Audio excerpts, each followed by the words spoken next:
Chapter 41-48. Your responsibility? Qin Zhou was even more surprised now. What was all this about? Yun Shishir explained, "This is a girl that my brother asked Hua Jin to take care of. She has a split personality and needs to be adopted and taken care of. She also needs treatment. Initially, I wanted to adopt her, but you know my family's situation. Yueyao needs someone to take care of her. Yu Shaoichen and now Lisa. I can't do anything else. So, I had no choice but to ask Hua Jin to take care of her." Qin Zhou's astonished gaze landed on Hua Jin. Hua Jin looked like a wronged kitten. Actually, Yun Shishir felt very guilty about this. Although Gong Jie had given Hua Jin quite a lot of compensation, asking Hua Jin to take care of a child was like kidnapping his life. It didn't matter whether he was willing or not. After all, Hua Jin had no experience and would be a burden to him. However, Hua Jin accepted it silently. Yun Shishir was quite surprised that he was willing to take care of Natalia and even retire from the entertainment industry. Yun Shishir briefly explained the situation to Qin Zhou. After listening to her explanation, Qin Zhou understood the situation. "Okay. I'm here today to deal with the termination of the contract." As he spoke, Qin Zhou threw a letter to him. Hua Jin tore it open and read through the document with a look of astonishment on his face. "What's wrong?" Qin Zhou raised his eyebrows. "Do you have any objections to the termination of the contract? Why is the penalty blank?" Hua Jin blinked. Do you want me to fill it in?" Qin Zhou glanced at him coldly. "If you follow the rules, you'll have to pay the company at least 8 figures. 8 figures? Hua Jin sucked in a breath of cold air. Although Gong Jie had promised him that he would help him pay the penalty, he was still shocked when he heard the amount. However, Qin Zhou actually didn't want him to pay. Surprise! What a good person. Hua Jin was so touched that he covered his mouth and tears streamed down his face. "Boss Qin, you're really—" "Shut up."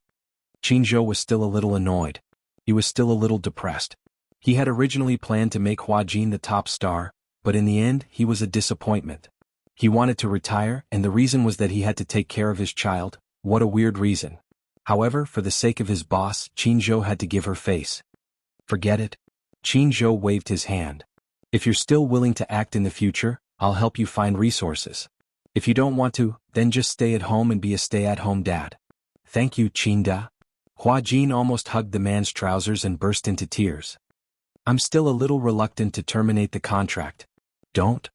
Qin Zhou pushed him away in disgust. "Hurry up and terminate the contract. I've had it with you." "Hua Jin, what happened to the revolutionary camaraderie?" "Here, pen." Qin Zhou threw the pen to him. Hua Jin took the pen and signed the termination agreement obediently. However, he didn't know why, but after he signed his name, he felt an inexplicable sense of loss. Although he had said earlier that he wanted to quit the entertainment industry because he had had enough of it, when it came to leaving, he actually felt a little reluctant and hesitant. The entertainment industry had taken up almost half of his life. It gave him loneliness, glory, belittlement, and limitless glory. Chapter 41-49. Yun Shishir looked at Hua Jin's lonely expression when he signed the contract and couldn't help but feel her heart ache. She understood Hua Jin's complicated feelings about the entertainment industry. It wasn't home, but it was home. For a moment he actually felt reluctant to leave. Yun Shishir immediately comforted him. "Don't feel sad. If you feel reluctant, you can take on a good script if you see one." Hua Jin smiled. "It's okay, I'm just being a little pretentious. After all, I've been in the entertainment industry since I was a teenager, so—" He smiled. "It's okay." After a pause, he suddenly thought of something. He frowned and thought of Natalia. "Ah, Natalia?" Yun Shishir was also puzzled when she heard him mention Natalia. "Where is she? I don't think I saw her." "She should be in her room." Hua Jin was a little puzzled. He didn't know when it happened. He felt like he had slept for a long time. When he woke up, his head was a little swollen, but he couldn't remember what had happened. He vaguely remembered that after Yun Shishir, Yu and Shaoichen left, he didn't remember what happened after that. Hua Jin went to Natalia's room, but the room was empty. Just as he was about to leave, he saw a beautiful crystal ball on the table. Before he could take a closer look, he heard Yun Shishir and the nanny's voices outside the door. "Young miss is in the back garden." "Back garden?" "I saw her playing on the swing in the back garden." Hua Jin walked out of the door. When the nanny saw him, she greeted him respectfully. "Young master, is she in the back garden?" "Yes." When the nanny saw Hua Jin, her face finally relaxed. "You're finally awake. I thought you weren't feeling well." Hua Jin waved his hand. It's okay, I'm fine. I'll go check on Natalia. Yun Shirshir suddenly called out to him. Actually, I'm here because I'm worried about you. You didn't pick up your phone. I'm worried that something might have happened to you. Hua Jin didn't think much of it. What's there to worry about? Alice called you but you didn't answer. She needs to know Natalia's situation at all times. You understand? Hua Jin frowned and nodded. Okay, I'll give her a call later. Yun Shirshir nodded and felt relieved. She looked at Qin Zhou and said, then I'm going home. There are 3 little guys waiting for me at home. Alright. Hua Jin looked at Qin Zhou. What about you? Qin Zhou raised his eyebrows. What? It's my first time here and you're in a hurry to chase me away? Hua Jin. No. I have no intention of chasing you away. Qin Zhou cleared his throat and glanced at him. You haven't shown me around your new home. As he spoke, Qin Zhou looked around and clicked his tongue. The villas here aren't cheap, right? You seem to have saved up a little after all these years. He was still a little suspicious. He knew Hua Jin's income very well. No matter how he thought about it, he couldn't figure out how he could have so much money to buy a villa here. However, he didn't ask too much. After all, it was his personal matter. When Hua Jin heard this, he felt his scalp stiffen. He actually wanted to explain to Qin Zhou that he didn't buy this villa himself. Chapter 4150. However, he couldn't explain it clearly to Qin Zhou. If he couldn't explain it clearly, he was afraid that Qin Zhou would think too much. Hence, he didn't explain the origin of the villa. Forget it. I don't expect you to stay and treat me to tea. Qin Zhou's original intention was to personally hand over the contract termination letter to Hua Jin. Now that Hua Jin had signed it, the settlement document was effective. He had other things to do. He had to bring Liang Yin to a dinner later. After sending Yun Shirshir downstairs, Hua Jin went downstairs and saw Liang Yin sitting on the sofa. He looked a little surprised. Why are you here? When Liang Yin saw Hua Jin, she immediately put down her teacup and stood up to greet him.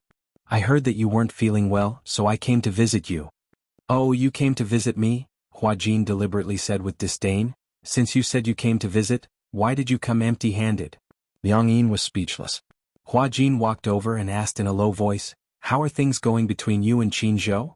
Upon hearing his question, Liang Yin's face turned red. She said in annoyance, hey, lower your voice. My voice is already very low. Hua Jin glanced at Qin Zhou. He was talking to Yun Shirshir and obviously didn't notice them. Hence he said to Liang Yin, as the saying goes, the pavilion closest to the water enjoys the moonlight first. After I terminate the contract, Qin Zhou will definitely put all his attention on you. This way you will have more opportunities. However, as a girl you shouldn't be too proactive. Be more reserved, understand? You really want to terminate the contract? Why? You can't bear to? Hua Jin laughed and said, I'm just fulfilling my dream in advance. Look, I don't have to work and I can travel around the world to my heart's content. Isn't that good? Are you a mistress? Liang Yin's words were like pearls. Hua Jin's lips twitched violently. Kept woman? Qin Zhou said that with your years of income, you can't afford to buy a villa here. You must be a kept woman. Damn it. Hearing what Liang Yin said, Hua Jin was furious. Qin Zhou was actually criticizing him behind his back. Mistress. Was he that kind of gigolo? Hua Jin, I'm leaving. Yun Shirshir suddenly interrupted his thoughts and waved at him. Hua Jin's smile immediately changed. He walked to the door and watched as Yun Shirshir left. Then he retracted his smile and looked at the man beside him with resentment. Qin Zhou only felt an incomparably resentful gaze land on him. He was still a little surprised as to why Hua Jin was glaring at him like that. Liang Yin snickered behind him. Qin Zhou was speechless. Why are you staring at me like that? Nothing. Hua Jin said angrily, didn't you say you were busy? If there's anything else, I won't keep you. This was a serious order to chase him out.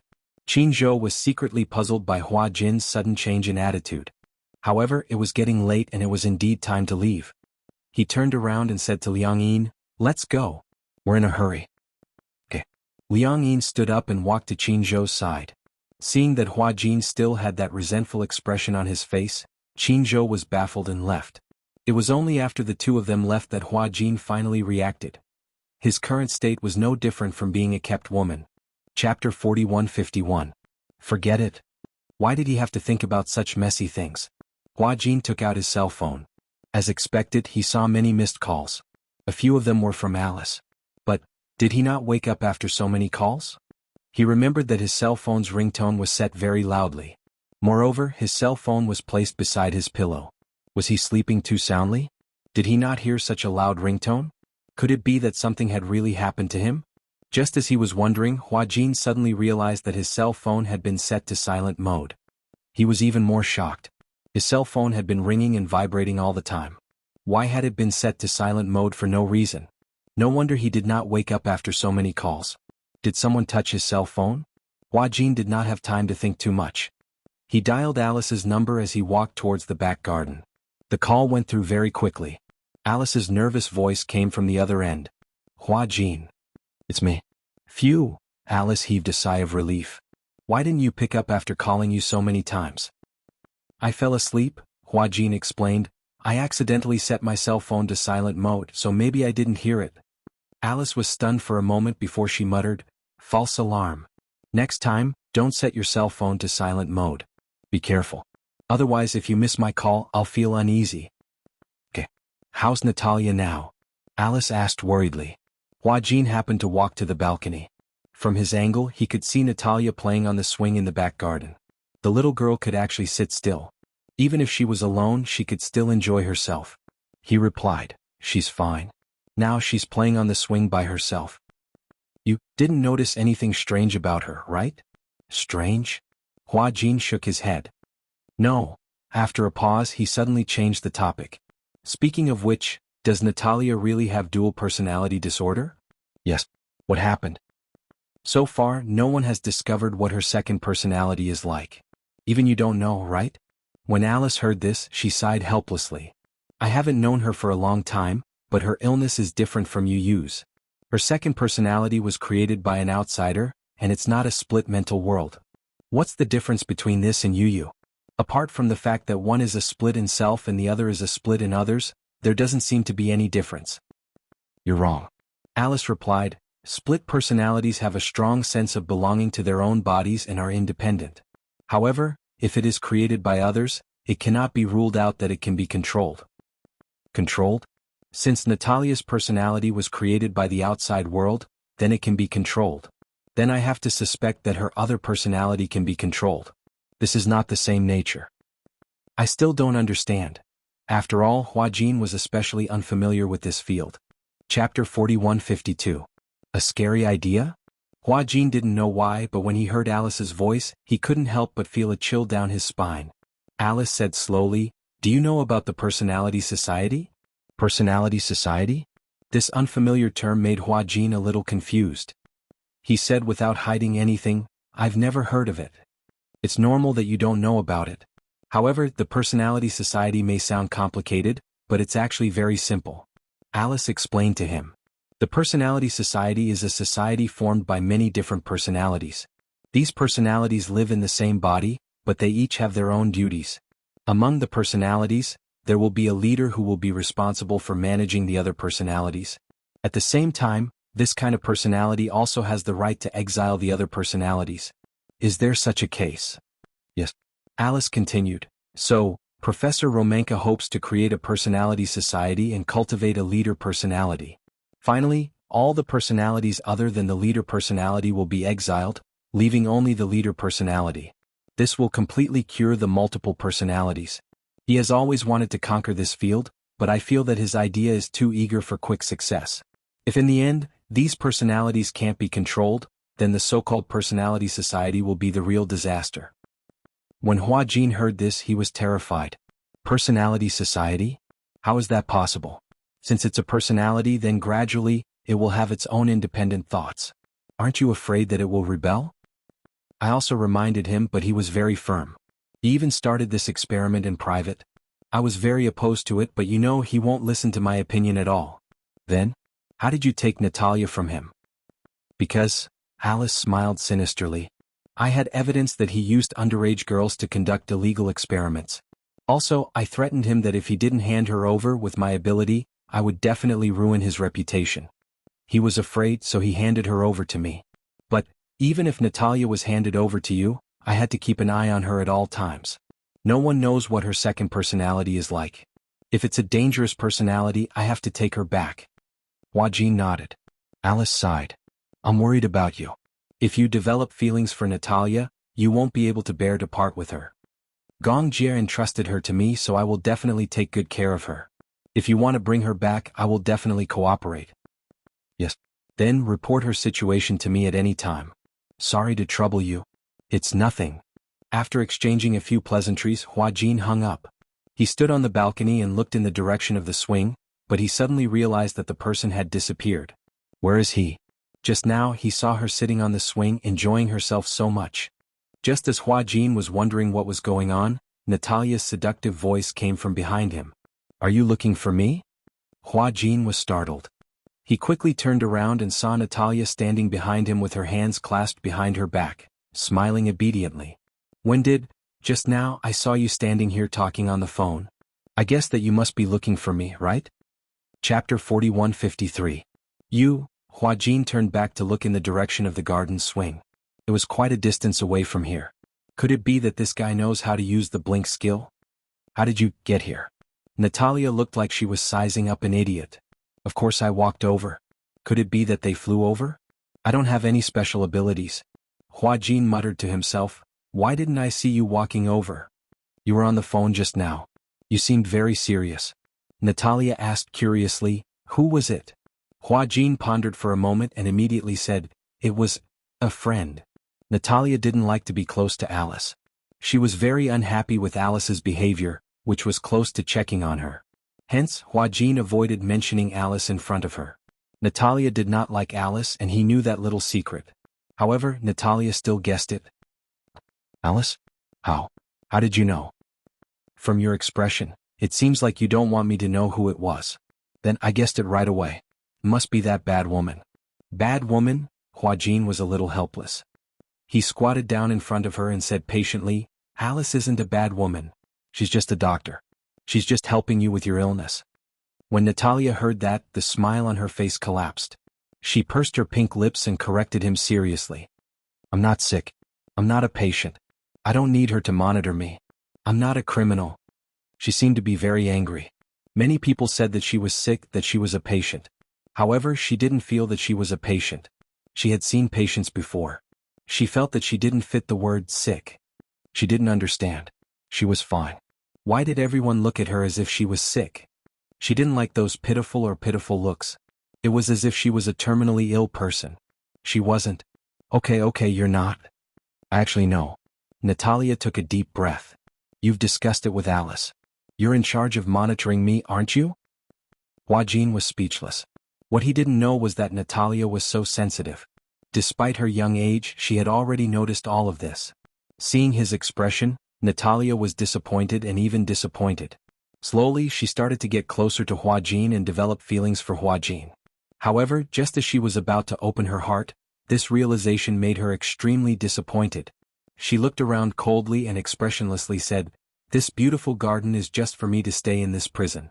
At least I won't be so lonely. You said you wanted to accompany me, but it was only because Daddy couldn't bear to see me alone, right? Hua Jin was at a loss for words, not knowing what to say. Sometimes I find it strange.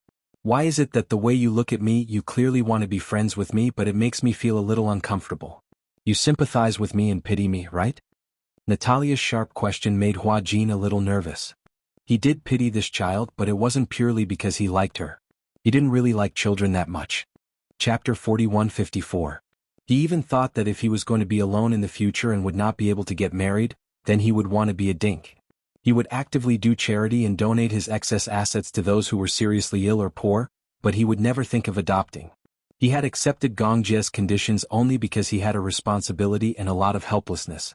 He didn't really like Natalia. I know you don't like me very much. Since you don't like me, I won't force you to like me.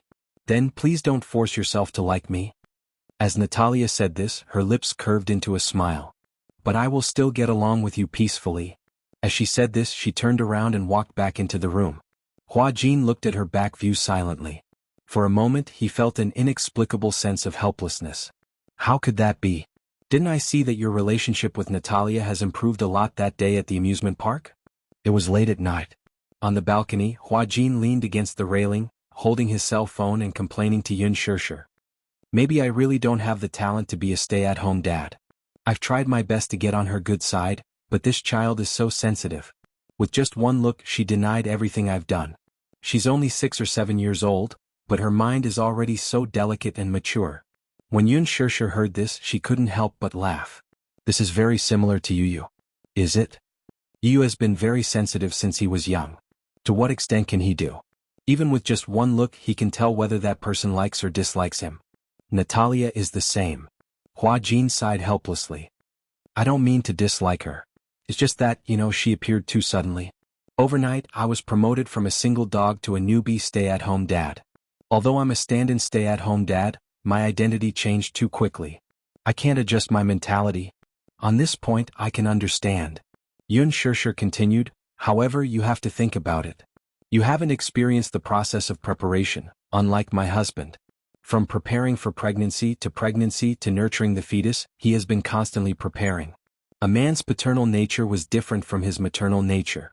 Motherhood was innate. Perhaps when she didn't have children, she would feel an inexplicable throbbing when she saw other people's children. As for men, there were even some men who didn't realize that they were fathers until their children were 5 or 6 years old. This kind of fatherly nature is generally awakened later. I want to get close to her, Hua Jin said sincerely. You want to get close to her because you promised Alice that you would cooperate with Alice to monitor this child, right? Whenever you want to get close to her, it's because you truly want to get close to your daughter from the perspective of a father. This way your child will also sincerely open her heart to you. Pausing for a moment, Yun Shirshir suddenly smiled helplessly. I think this child is a little fragile and sensitive. His thoughts are even a little extreme. It's very difficult to get along with her and open up her heart. Isn't that so? Hua Jin asked for help. Then what should I do? I don't want her to guard against me like I'm a wolf. She said that she's not a patient, but she doesn't know her own physical condition. Chapter 41:55. Hua Jin, maybe you don't understand. Yun Shirshir smiled. Even someone as smart and sensible as you doesn't want to be treated like a patient. He and Natalia are the same. They are both strong-willed. They can be indifferent to any contempt, but they can't take pity on them lightly. If you treat her like a patient, she will definitely be unhappy. Because she doesn't feel like a patient. She's just a little different from others. You have to think about it. Natalia didn't have a home since she was young. She didn't have a sense of belonging, so she has a stubborn personality. She can only protect herself fully like a hedgehog. Actually, you can understand that too, right? Yun Shirshir also grew up in the welfare home. She wasn't as aloof as Natalia. She was stubborn, but she didn't want to grow those thorns. Even though she had suffered so many injuries, she was still willing to smile and report to the world. Because when she was young, someone once told her something. She couldn't remember who that person was. She only remembered that one sentence. There is only one kind of heroism in this world, and that is to recognize the darkness of reality and still love it. She wanted to be this hero. But Natalia was different. She could only use her thorns to protect herself. Hua Jin seemed to be deep in thought. He said seriously, I understand. When he was young, Hua Jin often felt strange gazes from all kinds of people. They belittled him and saw him clearly. However, he had already become numb to those gazes and forgotten them. He only vaguely remembered that he was once injured and was sent to the hospital. A doctor saw him and looked at him with a look of pity and sympathy as he looked at him with bruises all over his body. That kind of gaze, however, made him feel as if his heart was about to bleed. It wasn't that he hated that gaze. It was an unfamiliar feeling. He didn't like it. I got it? Yun Shirshir asked, It's so late. Is she asleep? Yeah, she's asleep. I think so. I didn't go to her room. I'll sneak in later to take a look. Yeah, it's late. I'm going to tell you a bedtime story. Okay, good night. Hua Jin hung up the phone and placed it on the railing. He raised his head in confusion.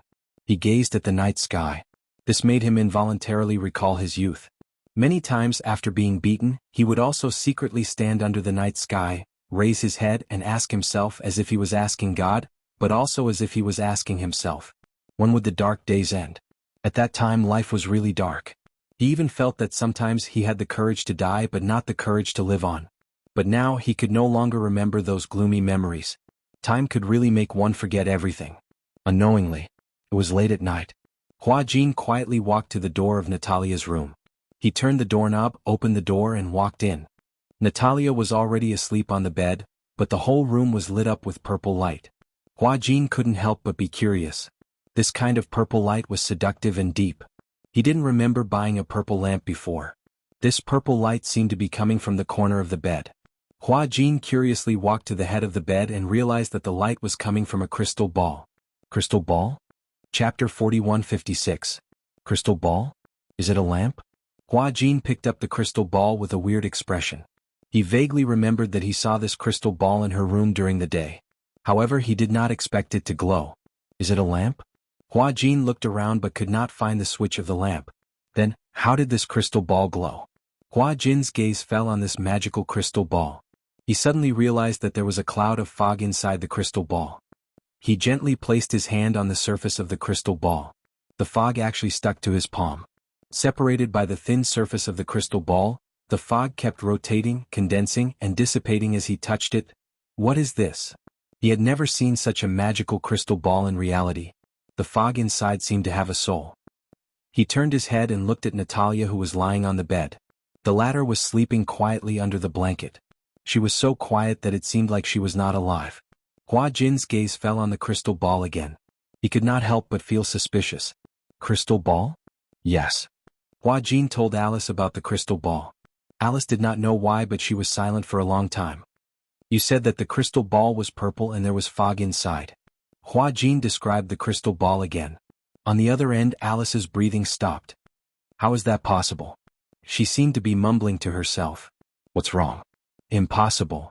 Alice said in a low voice, there is no such crystal ball in the world.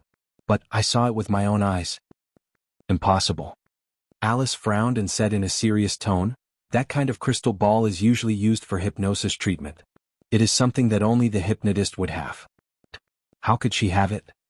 Hua Jin did not know why, but he was stunned. He rubbed his forehead and looked at the bare wall in a daze. Is there really such a thing as hypnosis in this world? Hua Jin did not believe it.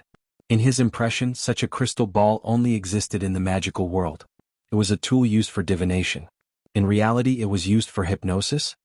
Is there really such a thing as hypnosis in this world? Alice said coldly, do you want me to do it myself and let you experience it? Hua Jin was even more surprised. You know how to hypnotize people. Alice was silent. It seemed that Gong Jie did not formally introduce her to Hua Jin. Hua Jin did not know that she was an experienced hypnotist. If you don't mind, I can show you what hypnosis is. It's fake. Hua Jin did not think much of it. If she had a strong will, how could she be hypnotized by you? Alice rolled her eyes. How do you think I can erase Yu's memory? But you didn't succeed. Alice was speechless. So, it seems that you are not a very successful hypnotist. Alice gritted her teeth in anger. This guy, is he asking for a beating? Alright, I got it. Pay attention to everything you do. Then, Hua Jin asked curiously, what about the crystal ball? Just pretend that you don't know about it. Pausing for a moment, Alice said with genuine concern, you're so stupid. I'm really worried that with your intelligence, you'll be crushed by Natalia. Enough. Don't doubt my IQ. Chapter 4157. A few days later, news of Hua Jin's retirement from the entertainment industry was released by Huanyu's official media. Hua Jin attended the press conference as well. This seemed to imply that this would be the last time he would appear in front of the media in a while. He wore a white shirt and black trousers. Coupled with his British suit, he looked solemn and steady. He had always dressed as a pretty boy and had a neutral style. Many people couldn't get used to him suddenly changing into a gentlemanly style. He didn't want to come at first, but in order to show his sincerity at least to the fans, he decided to make an appearance and announce this matter in public. Qin Zhou and Ji Lin attended the press conference as well. Before the press conference, Ji Lin had just arrived and severely criticized him. I think there's something wrong with you. Ji Lin stared at him coldly. The latter looked innocent. What do you mean? Ji Lin said sternly, look, most of your artists have retired. Qin Zhou was speechless. Was this his fault? Qin Zhou glanced coldly at Hua Jin. The latter tugged at the corner of his lips guiltily, revealing an awkward but polite smile. What can I do if I can't keep them? Ji Lin continued, I heard that you recently signed a newcomer. Are you planning to support her? Yeah. Her name is Liang Yin. Oh. Ji Lin's next sentence was enough to choke someone to death. She came by the unspoken rules? Qin Zhou cleared his throat and said, I don't touch these weird things. I've seen that girl's photo. She's quite good-looking and has the potential to become a big star. If Ji Lin said that she had the potential to become a big star, then she would definitely become a big star. When Hua Jin heard this, he immediately stood up and patted his chest. I recommended Liang Yin to Qin Zhou. Qin Zhou and Ji Lin looked at him coldly at the same time. Hua Jin was so scared that he choked and couldn't say another word. Oh, pretend I didn't say anything. When Ji Lin saw Hua Jin, he looked a little unhappy. I heard that you have an illegitimate daughter? Hua Jin was speechless. That's not true, okay? Has Lord Ji also started to believe in the rumors? I don't know if it's a rumor or not, but I know that your retirement has caused a lot of financial losses to the company. Don't think that I don't know about it because you didn't pay the penalty for going through the back door. Ji Lin's words made Qin Zhou and Hua Jin tremble. Hua Jin said awkwardly, although I've left the entertainment industry, I can still work for the company for free. Working for free? You're so dedicated. Ji Lin was famous for his poisonous tongue, even more so than Qin Zhou. In Huanyu, Muyaja and Qin Zhou would consciously step aside if Ji Lin was number 2 in terms of poisonous tongues. Hua Jin did not dare to provoke him, let alone convict him. Moreover, he was in the wrong this time, so he simply did not say a word. Ji Lin did not really intend to be mean to him. Instead, he gently patted Hua Jin on the shoulder and sighed. Forget it. You've worked hard in Huanyu even if you haven't made any contributions. You can consider it an early retirement. After all, you've worked harder than anyone else for so many years. With that, Ji Lin walked up to the speaker's seat. Hua Jin silently watched Ji Lin's back. For some reason his heart throbbed a little. Although Ji Lin had a poisonous tongue and looked cold on the surface, he was actually very soft-hearted. Chapter 4158. He was also aware of how tired and exhausted Hua Jin must be after being in the entertainment industry for so many years. Putting aside other factors, as a friend, he sincerely hoped that Hua Jin could leave such a foul place like the entertainment industry. Qin Zhou walked to Hua Jin's side and raised his eyebrows. I have a feeling that after this press conference, your Weibo will explode. Hua Jin replied. I think I can already imagine it. Male and female artists were different. The popularity of female artists was not as good as that of male artists. After all, the entertainment industry's target audience was mostly female. And the female community was also the most irrational. If they knew that their idol was leaving the entertainment industry, most of them would definitely break down. For some reason, the news of Hua Jin leaving the entertainment industry seemed to spread like wildfire. Qin Zhou suspected that it was Huanyu's internal staff who spread the news. Otherwise, no one outside would know about it. The news of Hua Jin's decision to leave the entertainment industry quickly spread among Hua Jin's many fan groups. But no one was willing to believe it. They would rather believe the news that Hua Jin had an illegitimate daughter and perhaps even a secret marriage. They would rather believe that Hua Jin was leaving the entertainment industry and leaving their sight. Idols were also known as idols. Sometimes, as idols, they would become the spiritual sustenance of fans in many situations. Without spiritual sustenance, all of a sudden, it would be hard for them to get used to it. The press conference was about to start. The media started to take their seats. Many media outlets had also received news that Hua Jin might be leaving the entertainment industry, but they weren't sure if this press conference was to clarify the rumors or to really announce his departure. The press conference started. Qin Zhou was concise and made a short opening speech. Following that, he announced that Huanyu's original artist, Hua Jin, would be leaving the entertainment industry for personal reasons. Hua Jin stood up and bowed slightly. Through the camera, he expressed his regret to his fans and promised that even if he left the entertainment industry, he would update his personal life on his personal Weibo account. He would also participate in charity in the future in the name of Hua Jin's fan club. A reporter stood up and asked curiously, "Is your withdrawal from the entertainment industry related to the rumors about you having an illegitimate daughter?" The scene was in an uproar. Many people were familiar with the rumor that Hua Jin had an illegitimate daughter, but no one thought that someone would raise this issue in public. It was a little awkward for a moment. Hua Jin faced it calmly. He said truthfully, I believe that many people have seen the photos of you secretly taken by those media reporters. Regarding this matter, I am here to explain. That girl is not my biological daughter. She is an orphan that I adopted. However, I want to give her a warm home. At the same time, I want to protect her from the outside world. I'm sorry for the negative impact this news has brought to the public, but I also hope that the media will not interfere with my personal life in the future. It doesn't matter if you secretly took photos of me. The child is innocent. I hope that she can grow up in a good environment and have a childhood without any interference. All in all, Hua Jin had left the entertainment industry. This matter had been confirmed by Huanyu's press conference. Chapter 4159. No one had imagined that Hua Jin would quit the entertainment industry.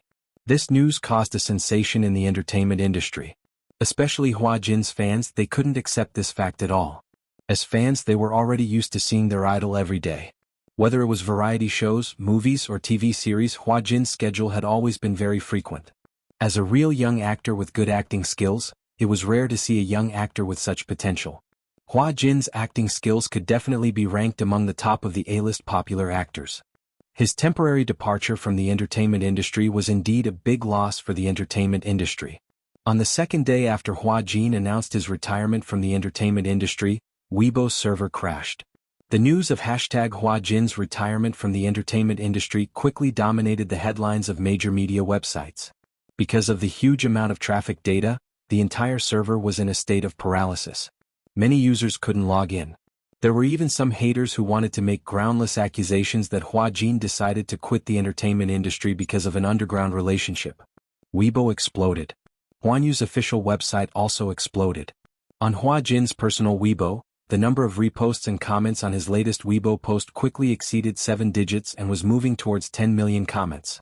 The public once again witnessed the terrifying effect of Hua Jin's popularity. For some reason, many media outlets found out about Hua Jin's residence. However, due to the layers of protection set up by Gongjia, they couldn't break in at all. However, Hua Jin also saw on the internet that many media outlets were secretly squatting at the entrance of the villa, just to be the first to take pictures of Hua Jin's retirement from the entertainment industry. This was big news. No one wanted to miss it. Recently, Natalia's situation was still stable. However, Hua Jin thought that he must protect Natalia well and not let her be exposed to the media. Otherwise, Gongjia would definitely slit his throat. Just as Hua Jin was in a difficult situation hiding from the paparazzi, Yun Shishir suddenly called. "Your brother-in-law is on annual leave. Why don't we go to Saipan together? You take Natalia with you." Saipan? Hua Jin was somewhat hesitant. "But there are paparazzi at the door. I'm afraid that I'll be surrounded if I go out." Yun Shishir was speechless. "Don't tell me, you haven't been out since the press conference?" Hua Jin was surprised. "How did you know?" "Just pretend I didn't ask." Yun Shishir pondered for a long time before she suddenly said, "It's okay. Don't worry. Your brother-in-law will take care of these problems. Since it's rare for him to take a vacation, and you've been in deep trouble in the country recently, why don't you go out for a vacation and relax?" "All right." Hua Jin agreed. "But I'll have to ask Natalia for her opinion. How is Natalia these days?" "She's not bad, but she doesn't like to talk much. It's inevitable that she'll feel a little depressed if she's always at home, especially at her age. She'll definitely feel bored if she doesn't have the chance to go out and play." "Is that so? Well, anyway, it's settled then. You can ask for her opinion again." "Okay." The beach? Chapter 4160. What's wrong? Hua Jin suddenly became nervous. "You don't want to go?" "It's not that I don't want to, it's just..." Natalia was a little hesitant. "What's the seaside like?" She did not look forward to going to a place that she had never been to before. Unlike other children who were full of anticipation when they heard about the seaside, she felt an inexplicable sense of uneasiness. She felt uneasy about going to an unfamiliar place. Hua Jin smiled and described it to her. "The seaside is a place that faces the sea. The blue sea and the blue sky make it seem like the sky and the sea are connected when you look from afar. The golden sand and the warm sun make you sunbathe or float in the sea. Actually, going to the seaside is a good way to relax. What do you think? Do you want to go?" Natalia's eyes lit up when she heard what he said. It was as if she could vaguely picture the beautiful scene in her mind through his description. "It sounds like a great place." "Yes." Natalia finally showed a rare smile. "Okay." Hua Jin looked at her smiling eyes and was deeply affected by her pure and innocent smile. There was a pure beauty in Natalia's smile. It was the kind of beauty that was not tainted by any impurities. It was the purest kind of beauty in the world. He could not help but squeeze her little hand. "Let's go together, okay?" "Okay." The itinerary was thus finalized. This time, Yun Shishir and Mu Yaja would bring their families along for the trip to Saipan. Xiaoyichen, Yu, Lisa, and Yueyao were all present. Before Yueyao was 3 years old, Yun Shishir did not bring her to other places mainly because of safety concerns. Because of the shooting incident in the square last time, her heart was more or less covered with a layer of shadow. Most importantly, Yueyao was too young. At that time she had just learned how to walk. If she were to bring her to a place too far away, she was afraid that there would be some mistakes. More importantly, Wuxia did not have much time to accompany her. Recently, he had taken his annual leave and suggested that Yueyao should explore the vast world with him since she was already so old. Yun Shishir gladly agreed to it when she heard that. The family trip that she had been looking forward to was finally here. She had been looking forward to it day and night, to the stars and the moon, all because she wanted to go on a family trip. Wuxia was the one who suggested Saipan. Yun Shishir had been there with him before, and she could not forget the scenery of Saipan's coast. Hence, she decided to set her sights on that place for this trip. Hua Jin was mainly worried about the paparazzi, but this was not a problem for Wuxia at all. The day before their departure, Wuxia sent his men to do a carpet search of the villa's entrance. Unsurprisingly, they caught many paparazzi who had been waiting for a long time. After a series of warnings, no one dared to offend them again. He did not make things difficult for the media reporters. Wuxia was no longer as fierce as he was when he was young. He was much more amiable and did not make things difficult for them. The paparazzi who were caught thought that they would lose their jobs. They did not expect Wuxia to be so lenient. They wished they could go back to the company and publish an article praising him. Chapter 4161. On the day of departure, Hua Jin woke up early in the morning to pack his luggage and get ready to leave. He had bought quite a number of seaside dresses for Natalia. Some of them were floral designs while others were Lolita designs. No matter how he looked at them, he could not put them down. Imagining how adorable Natalia would look in them made him look forward to it. After packing his luggage, he went to wake Natalia up. Ever since he had become Natalia's guardian, Hua Jin had been very hardworking in his learning to be a new stay-at-home dad. After the press conference announcing his retirement from the entertainment industry, he hadn't had many opportunities to go out, so he focused on learning how to braid hair. The internet was very advanced now. Even though he knew nothing about braiding, he learned very quickly through the online tutorials. In a short time he had learned several ways to braid hair. Thus, Hua Jin proudly showed off his braiding skills to Natalia. In that way it sounded like he was asking for a reward. It was just that this was clearly what he liked. Which girl didn't like to be beautiful? Natalia also liked to be beautiful. Ever since Hua Jin had braided her hair, it was the first time she had seen how beautiful hair could be braided. When she was in Miami Hospital, no one had taken care of her as meticulously as Hua Jin. He did everything no matter how big or small, and even used his brain to braid her hair. Thus her hair was always loose. Fortunately her hair was very good. Otherwise, it would be hard to imagine what she would look like if her hair was always loose. That morning, before they left, Hua Jin volunteered to braid Natalia's hair after she woke up. Natalia changed into the floral dress that Hua Jin had chosen and sat obediently in front of the dressing mirror. She looked at herself in the mirror with her lips pursed. Her eyes were as beautiful as crescent moons. Hua Jin followed the new hairstyle and braided her hair carefully. Natalia looked at Hua Jin's serious expression through the mirror. She opened her mouth but didn't say anything. Hua Jin caught a glimpse of her expression and asked gently, "What's wrong? You seem to have something to say." "Uncle, do you know magic?" "Why do you ask?" Hua Jin didn't know whether to laugh or cry. At the same time he was a little surprised.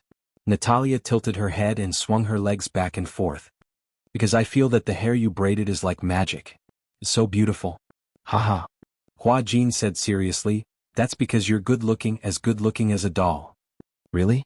Natalia looked at herself in the mirror and smiled sweetly. It had to be said that the braiding technique Hua Jin was so proud of had pulled him closer to Natalia. If the colleagues who were familiar with Hua Jin in the past saw this scene, their eyes would probably pop out.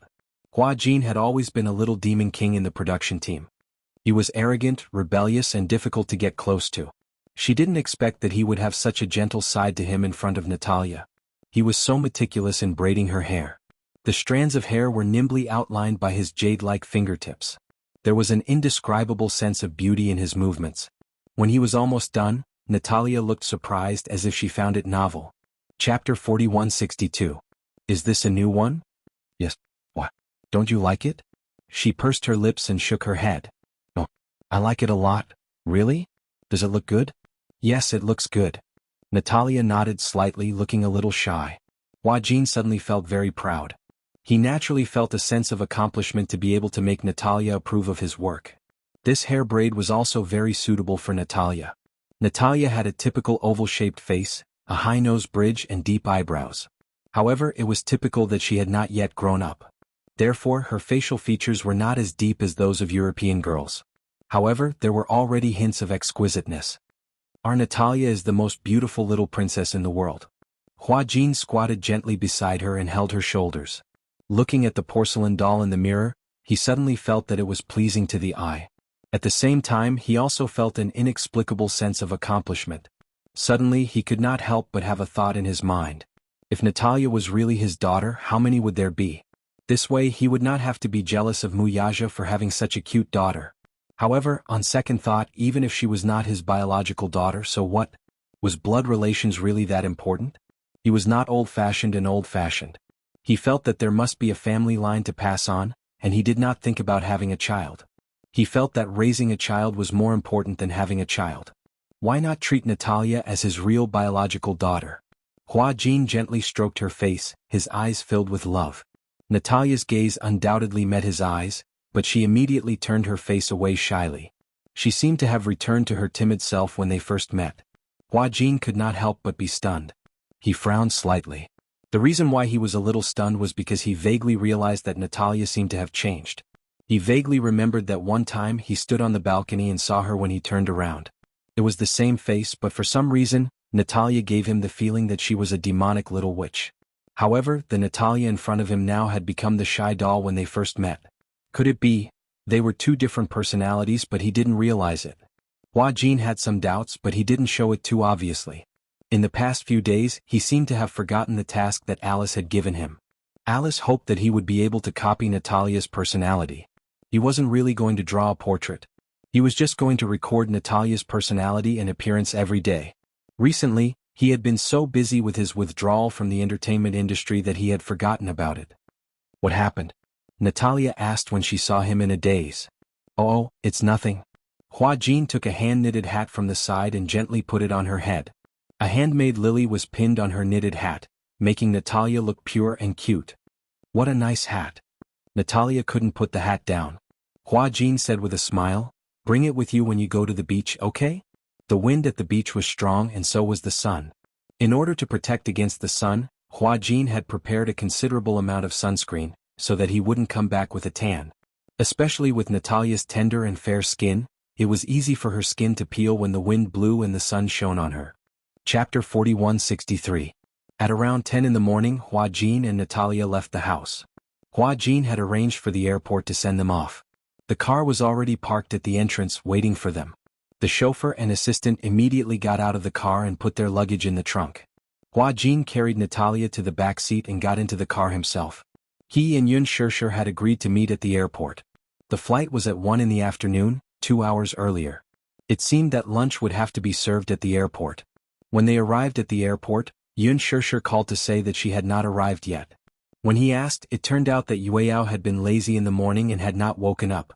Hence, they had only left now and might arrive later. Yun Shishir did not forget to remind Hua Jin to take Natalia for lunch first. When traveling in order to catch a flight, 3 meals were rushed. However, there were still many restaurants in the airport. Most of them served simple meals that catered to different international customers. There were American restaurants, Chinese restaurants, Italian restaurants, and so on. Natalia said that she wanted to eat roast duck, but it put Hua Jin in a difficult position. Roast duck? Where would there be authentic roast duck in the airport? Natalia had recently become obsessed with roast duck. She had also shown a great passion for Chinese food. Perhaps it was because she had grown up in the United States. In that kind of environment, most of the food in the United States was high-calorie food.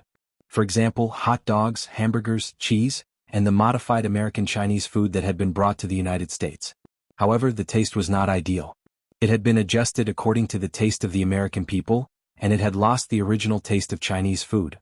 After coming to China, ever since Hua Jin brought Natalia to try roast duck, she had shown a great passion for Chinese food.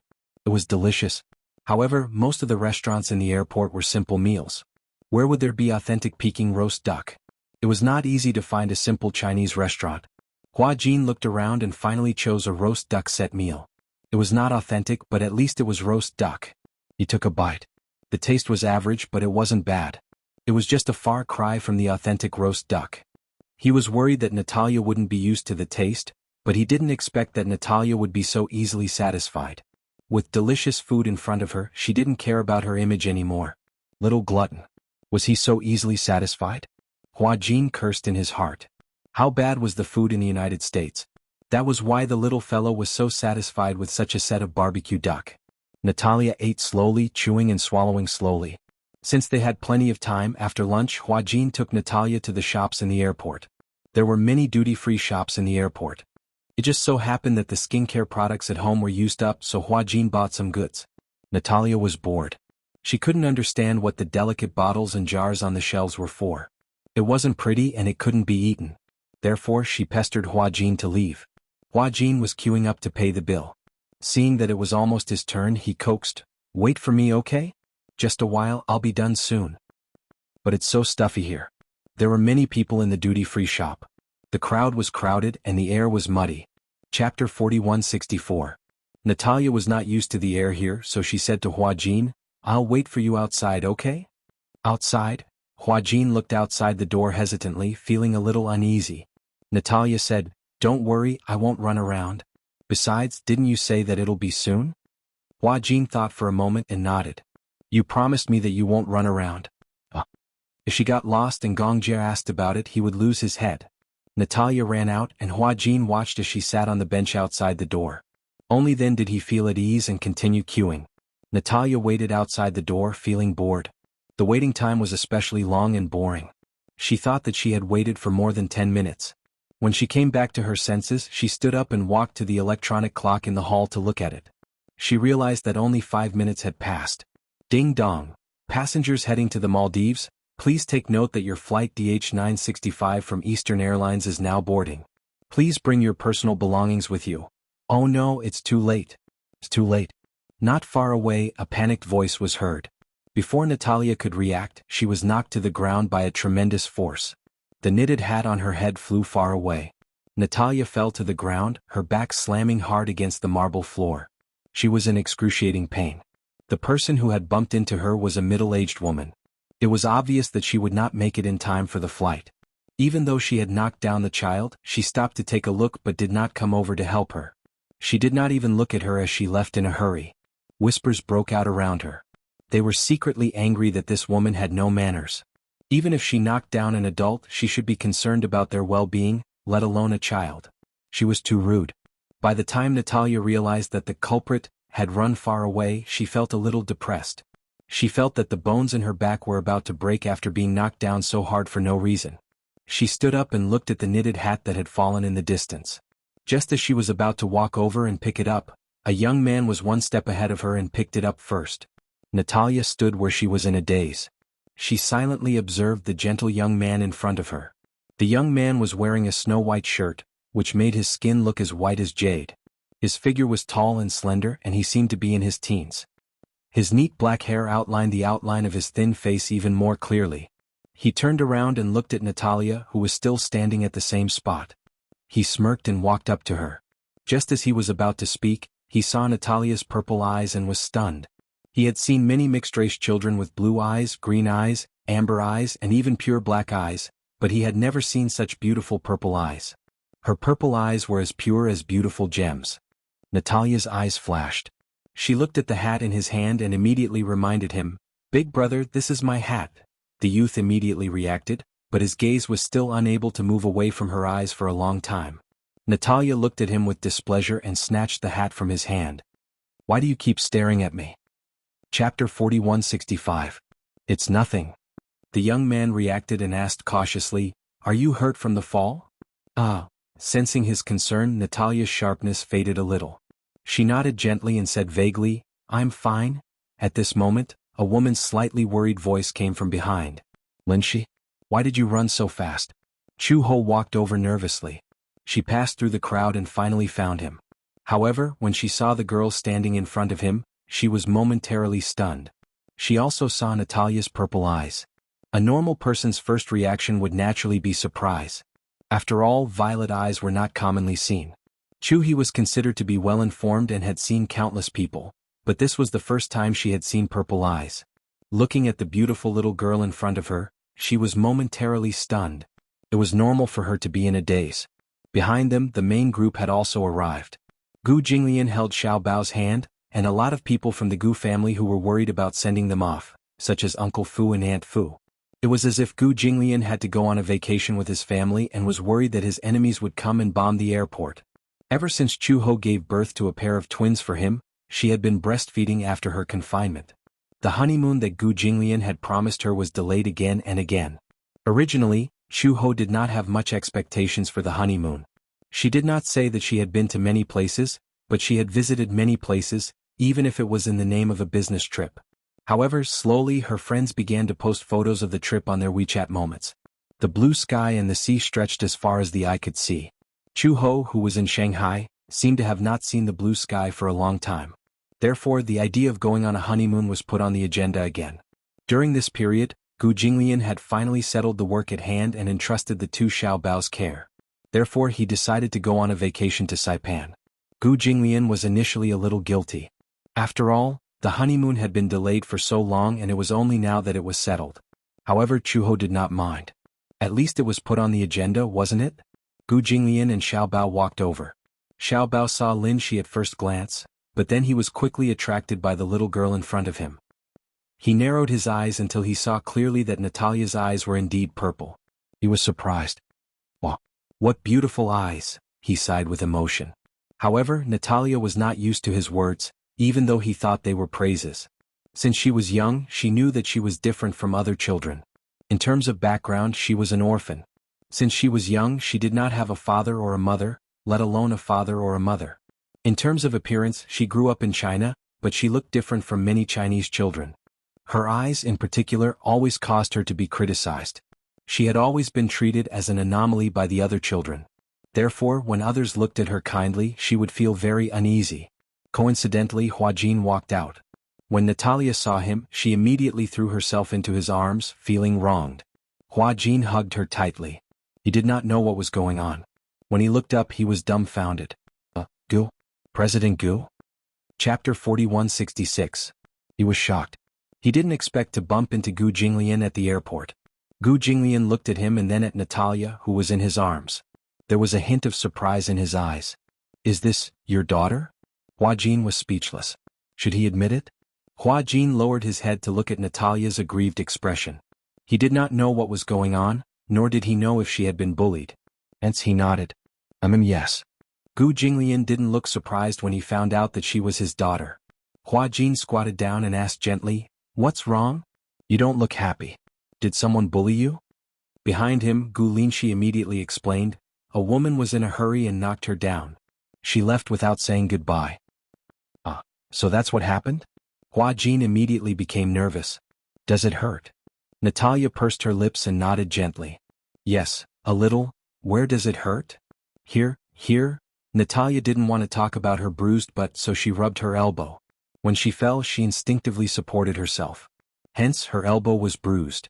Huajin rolled up her sleeves and scrutinized her seriously. It was bruised. His heart ached. He gently breathed on it but didn't rub it. He only felt at ease after making sure that it wasn't fractured. He couldn't rub it now. Otherwise, a small bruise would expand after being rubbed. Huajin carried Natalia and couldn't help but sigh. You're so strong. You didn't even cry. You're amazing. Natalia pouted. She was obviously unhappy. She hugged Huajin's shoulder and said, I don't want to be here anymore. Okay. Then let's wait over there, okay? Natalia nodded. Huajin nodded at Gu Jinglian and Chu Ho before he carried Natalia to the departure lounge. Xiaobao became excited. Wow, that big sister is so pretty. Lin Shi snorted, maybe she's younger than you. But she's so pretty. I see that you keep staring at her as if you're obsessed with her. Gu Linshi blushed and immediately retorted, don't talk nonsense. Why are you blushing? Xiaobao circled him curiously and muttered, why are you so shy? Chu Ho couldn't help but burst into laughter. Lin Shi pouted and looked at Chu Ho. Mom, can you be a little more reserved? Don't laugh so boldly. Bold and unrestrained? How is that bold and unrestrained? Chu Ho glanced at him. Xiaobao is right. You did keep staring at that little sister. Have you fallen in love with her? Even Chu Ho was teasing him. Gu Linshi turned his face away and pretended to be dead. Don't play dead. Chu Ho egged him on. If you like a girl, don't let go of the chance. It just so happens that your dad knows that uncle. Gu Linshi's face turned even redder. Don't talk nonsense. I'm just surprised that her eyes are purple. I've never seen such beautiful eyes. Chu Ho agreed when he heard this. Indeed, that girl's eyes are really beautiful. Chapter 4167. Purple eyes are indeed rare. At least I've never seen one before. Gu Jinglian said. I just arrived. I thought you were the one who bullied her and made her cry. Gu Linshi disagreed. Why would I bully a girl? Although Linshi was young, he had his own set of philosophies. One of them was that boys should never bully girls. Therefore he would never bully other girls. Gu Jinglian said to Chu Ho, wait here for me. I'll go and get the boarding pass done. Okay. Chu Ho chuckled. Gu Jinglian had to do everything himself now. Mu Yaja and Yun Shishir finally arrived at the last moment of the check-in process. When they finally boarded the plane and entered the first-class cabin, Mu Yaja was surprised to find that the first-class cabin was full of familiar faces. The first-class cabin was divided into two sides. On the left side were Mu Yaja, Yun Shishir, Yu Yueyao, Xiao Yichen and Lisa. On the other hand, Gu Jinglian's family of 4 occupied the seats on the other side. The two families were separated by an aisle. When Mu Yaja boarded the plane, he saw Gu Jinglian and Chu Ho staring at them. It's you? It's you? He didn't expect to meet him here. Gu Jinglian raised his eyebrows and sized up Mu Yaja. He snorted coldly. Where are you going? Mu Yaja said, Saipan. Gu Jinglian was speechless. Mu Yaja found it interesting. Which hotel are you staying at? Where are you staying? Siren's Hotel. They said it almost in unison. Gu Jinglian's expression was obviously very awkward. The corner of his mouth twitched slightly, and he snorted coldly. What a coincidence. Are you on your honeymoon? Yes. Mu Yaja nodded and didn't pay too much attention to him. He carried Yueyao to the seat, and then began to urge the little guys to fasten their seat belts. As the parent of 4 children, Mu Yaja was very busy. Yun Shishir, on the other hand, was sitting on a chair and eating the fruit salad that Mu Yaja had bought for her at the airport. The Siren's Hotel was the most luxurious hotel in Saipan. The hotel provided seaside vacation villas. Each villa faced the sea and had a large private sea area. Living in such a villa could be said to be looking forward to a perfect vacation. However, the cost of a perfect vacation was not discounted. The cost of this villa was about 500,000 yuan per night. Mu Yaja booked a villa by the sea so that he could have a quiet vacation. On the other hand, Mu Yaja didn't expect that Gu Jinglian would book a villa next to him. It was also a villa by the sea. He didn't expect to be neighbors on vacation.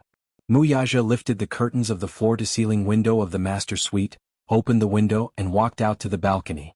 He happened to see Gu Jinglian leaning against the railing and smoking on the balcony opposite. The two men looked at each other silently again. Obviously, they didn't expect that they would book a villa next door to the hotel for their vacation. It was simply, like a ghost that won't go away. Like a ghost that won't go away. The two men said almost at the same time. Then, as soon as they finished speaking, they stared at each other with disdain. Gu Jinglian put out the cigarette butt and turned to enter the room. Chapter 4168. This guy was really extraordinarily difficult to deal with. They had just gotten off the plane and everyone was very tired. Moreover, they were still jet-lagged. Hence, the 4 little brats were extremely sleepy when they checked into the hotel. After Yun Shishir coaxed them into bed, she finally had some time alone with Mu Yaja.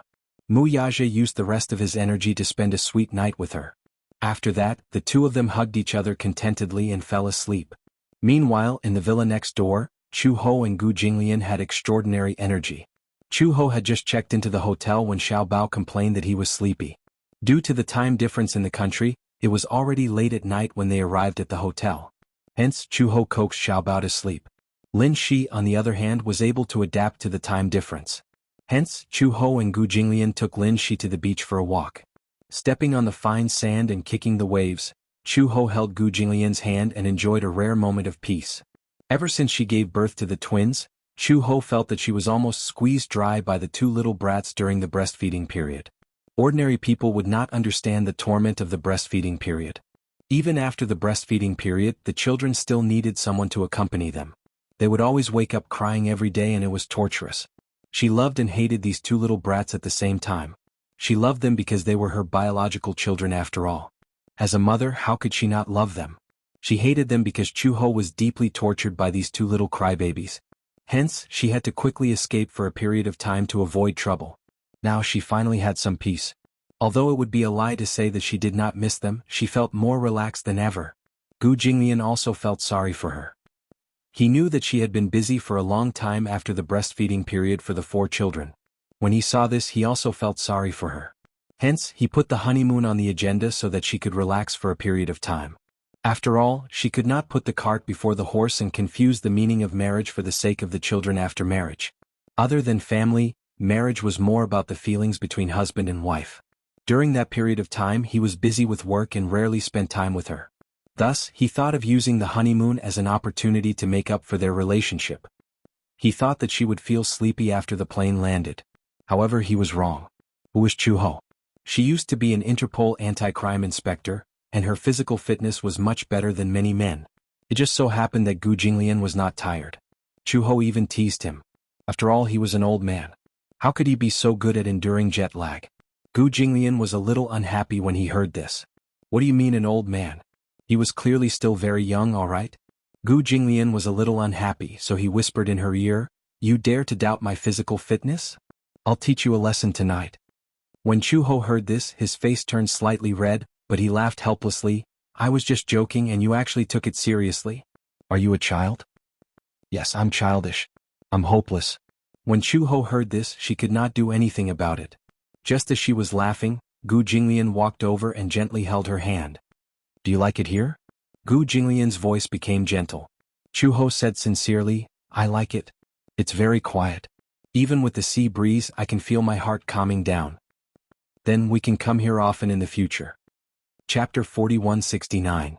"No, I won't." Gu Jinglian said, "I want to buy a villa here. In the future, when we have time, we can still come over and play for as long as we want. As long as you like it." Chu-ho couldn't help but feel a little flattered. Although Gu Jinglian doted on her immensely after their marriage, it was a little too much for him to say that he wanted to buy a villa here just because she said that she liked it here. Chu-ho asked tentatively, "The villas here should be very expensive, right? I heard that some of the private islands here can be sold." Chu-ho was speechless when she heard this. "I heard that the villas here are very expensive. A private island must be very expensive." Gu Jinglian smiled and said, "If you like it, it has its value." Chu-ho couldn't help but laugh when she heard this. "Actually, there's no need for that. As long as you have the intention. If you want to come here again in the future, you can just find another chance to come. How many more chances will you have to come here in the future? This money is too extravagant and wasteful." Gu Jinglian didn't think much of it when he heard this, but he didn't take it too seriously. After all, Chu-ho was Chu-ho and he was him. There was a huge gap between the two people's spending habits. Xiaobao had once had a very difficult time. That was a period when she only had a basic salary of $2,000 a month and a few $100s of overtime pay, but she had to raise Xiaobao alone. One could imagine how difficult that period of time was. When she was young, Chu-ho had also experienced a homeless life. She had stayed in a refugee camp and even a small piece of bread had to be taken from others. Sometimes she could only snatch scraps. As a result, she could only endure a night of hunger. Therefore, she had always thought that money was very precious. After marrying Gu Jinglian, she could be said to have reached the heavens in a single bound. What did it mean to become rich overnight? This was it. Gu Jinglian was very wealthy. Even Gu Jinglian didn't know how much wealth he had. However, she couldn't get used to living an extravagant life. She was an optimistic person by nature and was good at finding joy in hardship. She was used to living a hard life and always felt that she was very poor psychologically. Living a down-to-earth life made her feel at ease. Chu-ho was a very independent woman and didn't like to rely on others. Gu Jinglian didn't allow her to go out to work because he thought that the Gu family's business. However, Chu-ho wasn't used to living and took a long time to get used to it. Gu Jinglian was different. When he was in the past, he was in primary school. Gu's family was a st. Old Master Gu was willing to give him more than $100 bills a day. This was a treatment that no one else had ever received. Teet. The difference could be seen at a glance. Therefore, Gu Jinglian, who grew up in a privileged environment, naturally didn't have the concept of money. To him, a Gucci bag that cost tens of thousands of dollars was equivalent to lunch in the eyes of ordinary people. Ever since she married Gu Jinglian, Chu-ho's words and actions gave Gu Jinglian a headache. Chapter 4170. She was addicted to online shopping. Ever since she learned how to shop online, she was used to going online to search for quality goods. She would buy them in bulk. Gu Jinglian went to the mall to buy her a few luxurious clothes, bags and shoes. Gucci, Christina, etc. However, Chu-ho did not want them after wearing them a few times. She was too lazy to dress herself up. Those branded clothes and bags were often the most useless. Especially a silk dress from Chanel. Just a slight movement of the arm would cause it to unravel. Chuho despised it. How could such expensive clothes be so useless?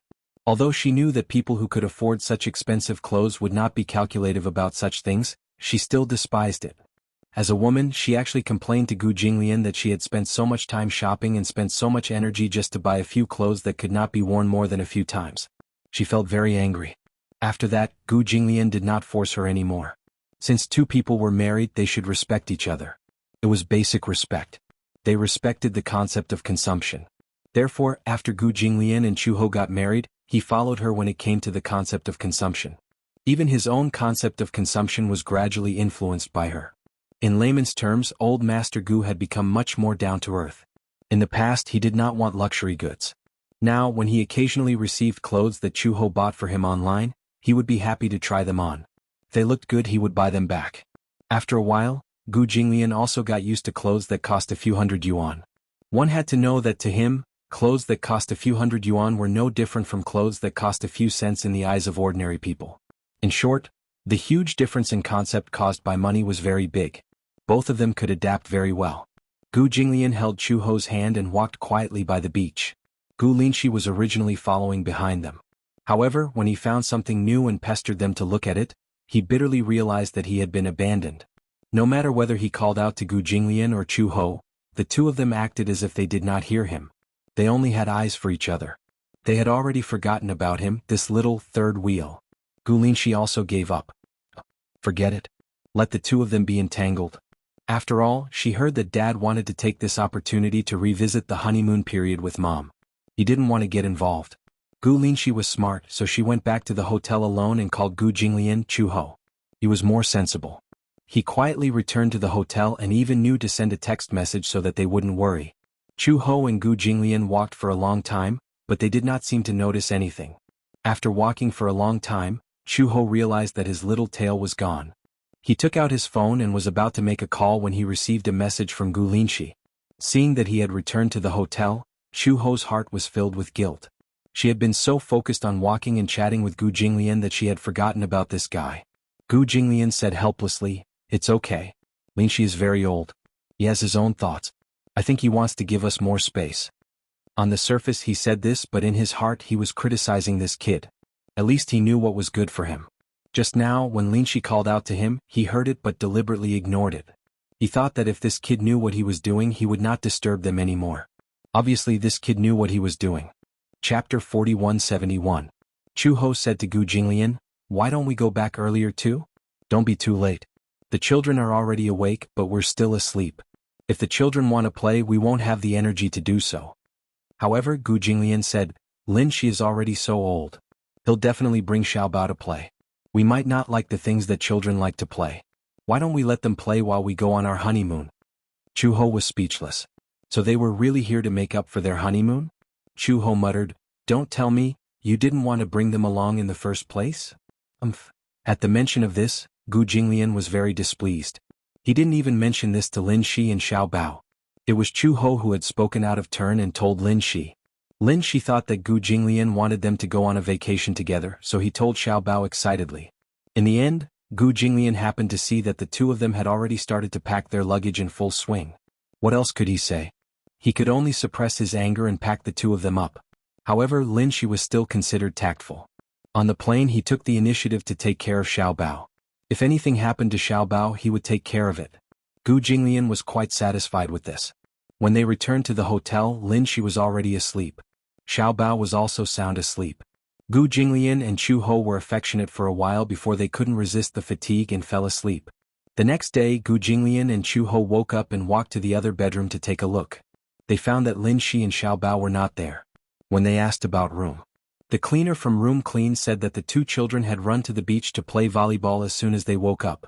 However, the cleaner also mentioned that the 4 children in the other row were also there. The group split into 2 groups and played beach volleyball. Gu Jinglian found it interesting. It had to be said that these 2 guys really knew how to entertain themselves. Seeing that they didn't wake up, Lin Shi took Xiaobao to play. After Gu Jinglian and Chuho ate some food and headed to the beach, they saw Gu Linshi and Xiaobao standing on an empty beach. Opposite them were Yu and Lisa. The 4 players glared at each other. The ball was in Lin Shi's hands, but Gu Jinglian's eyes were sharp. He could feel that Lin Shi's hands were trembling slightly. Chu Ho also noticed this and walked over worriedly. Lin Shi. When Lin Shi heard this, he turned around. When he saw them, he was a little surprised. Dad, Mom? As soon as Xiaobao turned around and saw Chu Ho holding his wrist, he immediately threw himself into her arms, feeling wronged. Mom? Woo woo woo. The little guy was bluffing and crying, but he didn't cry for real. Although he felt wronged, he wasn't so weak that he would cry. They're bullying us. Woo woo woo. Bullying? That's impossible. She knew Mu Yaja and Yun Shishir's characters. She had met them a few times before, and she could tell that the couple was very well-mannered. When it came to educating children, they were naturally well-mannered. How could they bully other people's children? Don't listen to his nonsense. Lin Shi sighed and mumbled in a low voice, they're not bullying us. We can't play as well as others? What's wrong? Chu Ho finally understood. You lost to them in volleyball? Chapter 4172. Oh, if it's just a loss, then it's fine. Lin Shi said awkwardly, I can catch the ball, but it's too strong. If I insist on catching it, then my wrist will feel a burning pain. Chu He's face was full of questions. He looked at the other side. Yu and Lisa. Both of them were still young and one of them was a girl. Yu was younger than Lin Shi. He looked at Lisa, whom he had never seen before, but she looked thin and weak. Chu Ho could not believe it. It can't be. You actually lost to them? One of them is younger than you and the other is a girl. She's so skinny, how can she be so strong? Xiaobao panicked. It's true. She's so strong. I saw her wearing a singlet just now. Don't be fooled by her skinny figure. She's got muscles underneath. Lin Shi was indignant. After all, as a boy, losing to a girl was an embarrassing thing. However, whether he was willing to admit it or not, it was the truth. Lisa did not like to talk, but whenever she jumped up and spiked the ball, he was worried that she would accidentally hit the volleyball. Xiaobao had caught her ball once and was so scared that he started trembling. He did not dare to catch her ball again. Lin Shi was naturally unwilling to admit defeat. Hence, when it was Lisa's turn to hit the ball, even if he knew that she was strong, he would still try to catch it. When he caught the ball, both his wrists were trembling badly. He was afraid that he would not be able to continue playing. Lisa also realized that Lin Shi would not be able to catch her ball. She felt that it was boring and a little disappointing, so she stopped playing. However, they were halfway through the game and the winner had not been decided yet. Lin Shi refused to admit defeat, nor did he want to admit defeat, so he insisted on continuing. Lisa did not know whether to laugh or cry. She asked him instead, Can you continue playing? Lin Shi bit his lip hard and did not speak. At this moment, Gu Jinglian and Chu Ho arrived.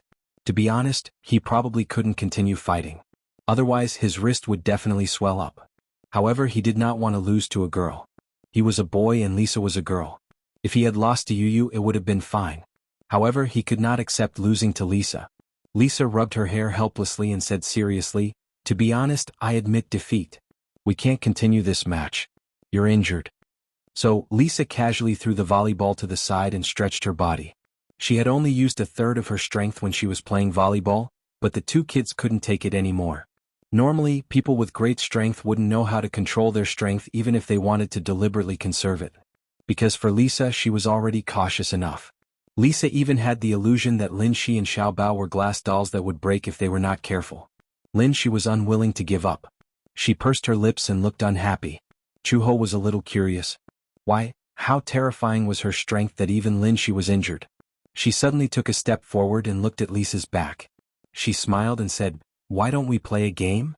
Lisa came back to her senses and looked at her in surprise. Why? I want to see how strong you are. Lisa's lips twitched when she heard that. Chu Ho hurriedly said, Don't worry, I just want to learn from you. I'm not seeking revenge, all right? Chapter 4173. The corners of Yu Yu's lips twitched. He could vaguely feel that there was a hint of tension in the volleyball match.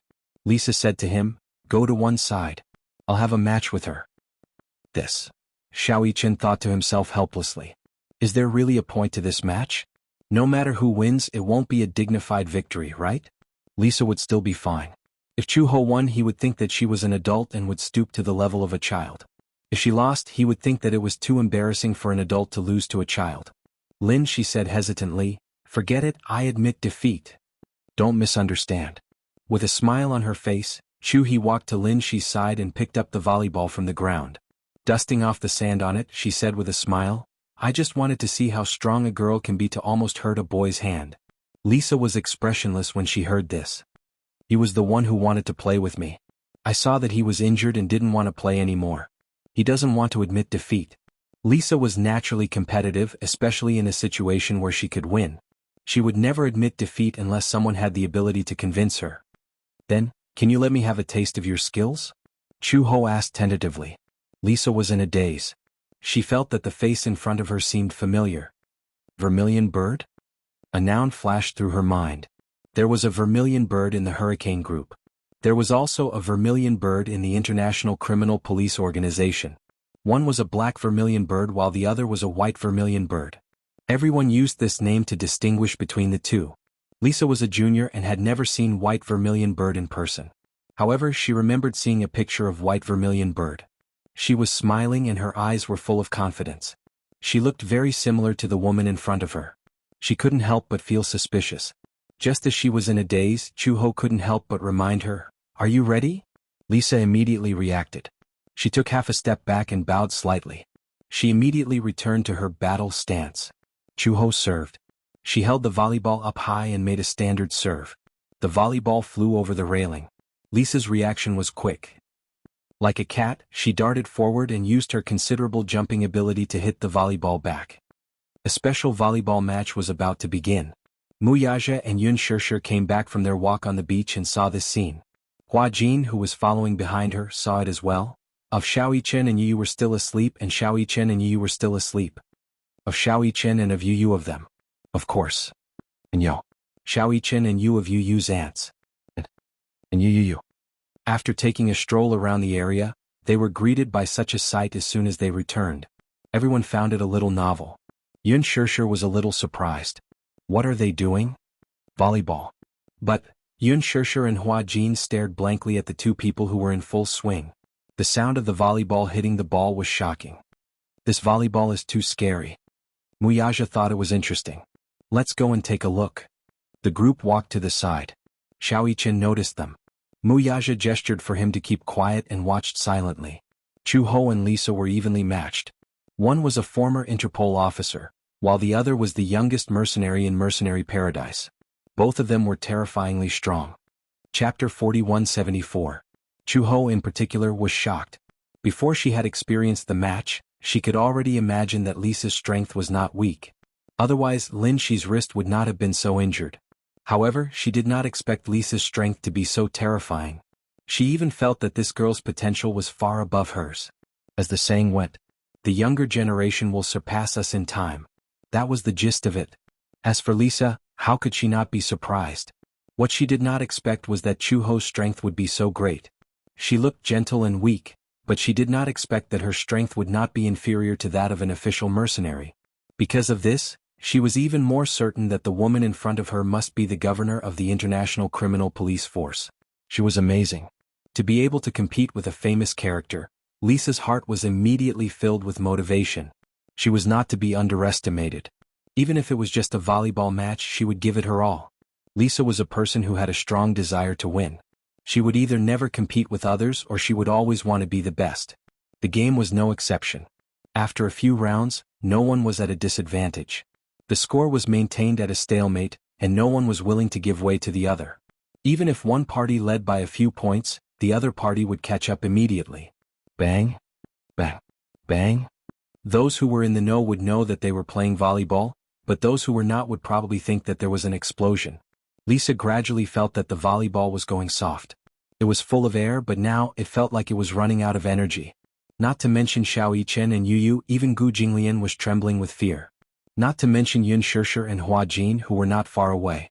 Hua Jin asked meekly, if they play like this, will they break their hands? Yun Shishir muttered, I don't know if Chu-ho will, but I'm sure Lisa won't. What? Have you ever seen a child this big lift a 20-kilogram dumbbell like it's a toy? Yun Shishir still had some lingering fears. Last time, in the gym at home, she wanted to put away the dumbbells Lisa used for training. In the end, when she bent down to pick them up, she almost sprained her back. So heavy. From then on, she didn't dare to pick up any of Lisa's fitness equipment. If he wasn't careful, his waist would really sprain. Hua Jin muttered, that's a little too scary. Yun Shishir was rather curious. I'm thinking if Yaja were to play volleyball with Gu Jinglian, who would win? Hua Jin looked at Mu Yaja and then at Gu Jinglian. He said weakly, brother-in-law is definitely the best. Oh, do you think so too? Mu Yaja could tell that Hua Jin's survival instincts were playing tricks on him. Hua Jin immediately expressed his sincerity. Of course, I really believe so. Mu Yaja couldn't help but laugh. He said calmly, I've never played with Gu Jinglian before, but I don't think he's afraid of me. The match had been going on for half an hour. Lisa and Chu Ho were gradually showing signs of fatigue. After such a long time of exhaustion, their bodies were made of flesh and blood, not metal. Their stamina was depleted very quickly. Xiao Yichen stopped the match. At this stage of the match, it was obvious who would win and who would lose. Although the scores were about the same, Chu Ho's stamina was obviously running out. Chapter 4175. When Chu Ho heard this, he was indignant, but he still stopped the match. It had to be said that Lisa's stamina was amazing. Before the match, she had already played half the match and had not rested in between. It was not easy for her to fight like this. Xiao Yichen had just walked to Lisa's side when Gu Jinglian suddenly said, "Why don't we have a match?" Xiao Yichen looked around him and confirmed that Gu Jinglian was challenging him to a match. He was dumbfounded. "Are you serious?" When Gu Jinglian heard this, he said, "Are you scared?" "No." Xiao Yichen furrowed his brows in embarrassment and said, "I'm afraid that you'll lose face if you lose to me." Gu Jinglian's face immediately turned pale. When Chu Ho heard this, he was overjoyed. Ah!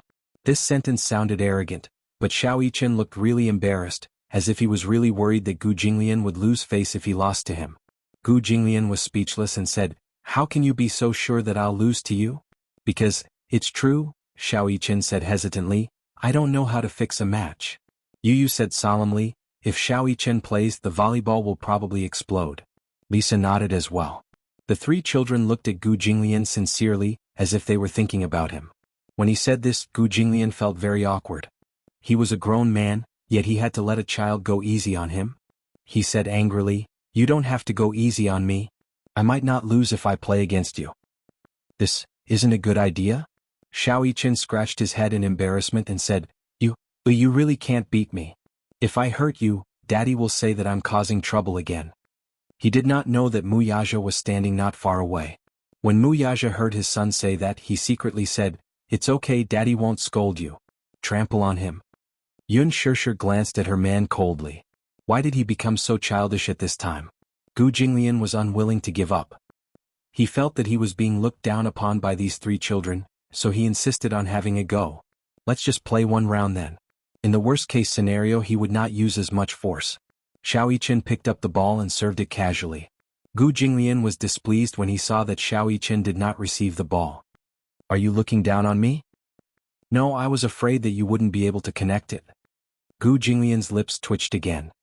"Play well for me." As he spoke, he served a powerful ball. When Xiao Yichen saw that Gu Jinglian was serious, he quickly became serious. He rushed forward, jumped up and spiked the ball beautifully. He immediately hooked the ball into the net. Gu Jinglian rushed forward and saved the ball. The two of them gradually got into a heated match. Yu muttered speechlessly at the side, "Why is he acting like a child when he's already an adult?" Lisa panted for a moment before she finally managed to catch her breath. Chu Ho, who was beside her, was so tired that she squatted on the ground. She had not exercised so much in a long time. Her heartbeat could not keep up and she was perspiring all over. However, she truly felt that Lisa's skills were formidable. What was even more impressive was that this little girl already had such terrifying strength at such a young age. It was obvious that she had received professional training. She was young, but her skills were not yet mature. How scary. Chapter 4176. Just as everyone was engrossed in watching the match, Xiao Yichen jumped and spiked the ball. Gu Jinglian reached out to catch the ball, but at that moment he felt a spark of electricity and he couldn't help but withdraw his hand. This was the body's self-defense mechanism.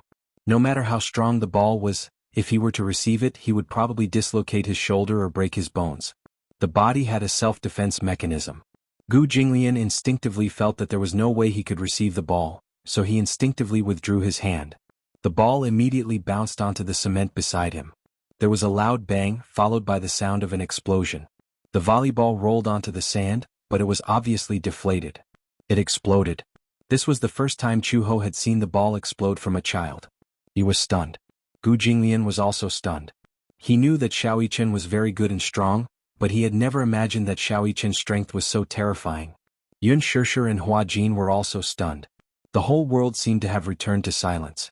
Xiao Yichen looked at the broken volleyball regretfully. His gaze fell on Gu Jinglian, but he saw that the man was still standing there expressionlessly. He only harumphed and said, "Not bad, I lost." Wow! Xiao Yichen stared at the man in front of him in disbelief. He had never thought that Gu Jinglian would admit defeat. Only Chu Ho and Yu Yu saw that Gu Jinglian's hand, which was hidden behind his back, was trembling slightly. His wrist was obviously swollen. Chu Ho walked over and carefully probed. "Your hand is swollen, Shu." Gu Jinglian glanced at him. "Give me some face." This man.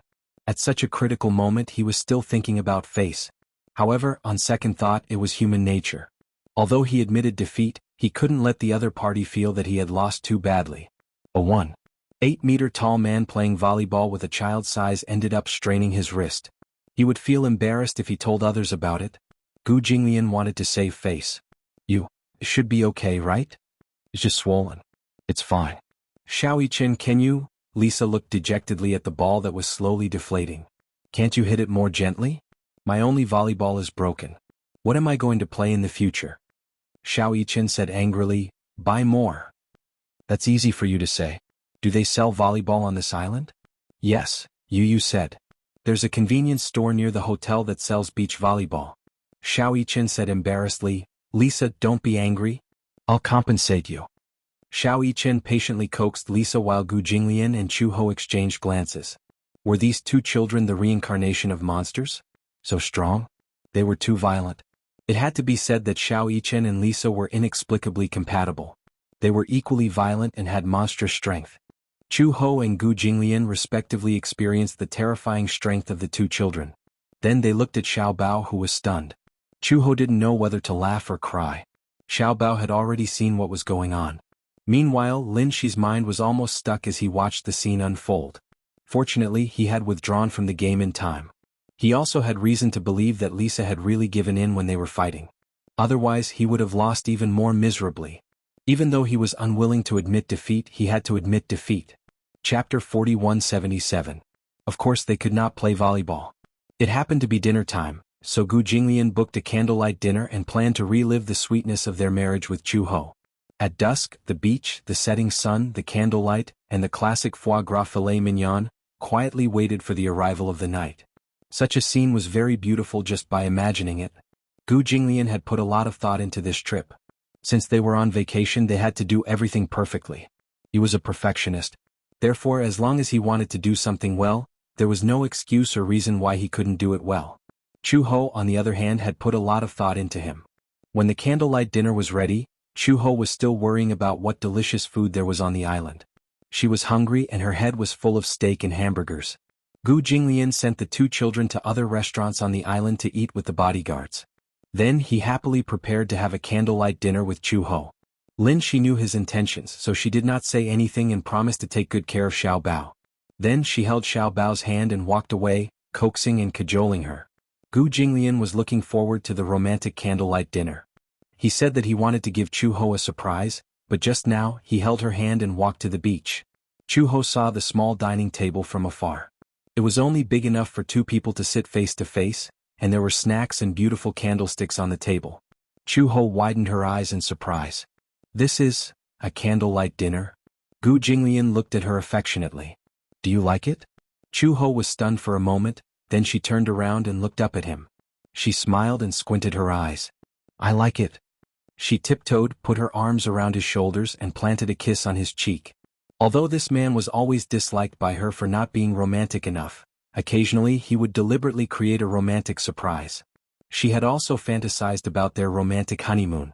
Although it had been delayed a lot, it did not stop her from looking forward to their honeymoon. Gu Jinglian held her hand and sat down. After the two of them sat down, the candlelight dinner officially began. Just as the main course was being served one after another, Gu Jinglian suddenly caught a whiff of smoke. After him, Chu Ho also caught a whiff of smoke. Gu Jinglian did not know where the smoky smell came from at first. It was the unique smoky smell of barbecue. The smoky smell was mixed with the aroma of barbecued meat. He frowned slightly and looked in the direction of the smoke. only to find that there was a nervous voice coming from the courtyard that was only a wall away from his villa. "Ah no, it's too hot. Just burnt. It seems to be on fire." From the voice, it seemed to be Yun Shirshi's voice. Then Xiao Yichen and Lisa's voices could be heard. "I told you that you put too much oil on it, but you didn't believe me. It's easy to catch fire like this." "Oh no, it's burnt. It's probably inedible. Throw it aside." "Sob, sob, my chicken skewers. You still have the nerve to sob.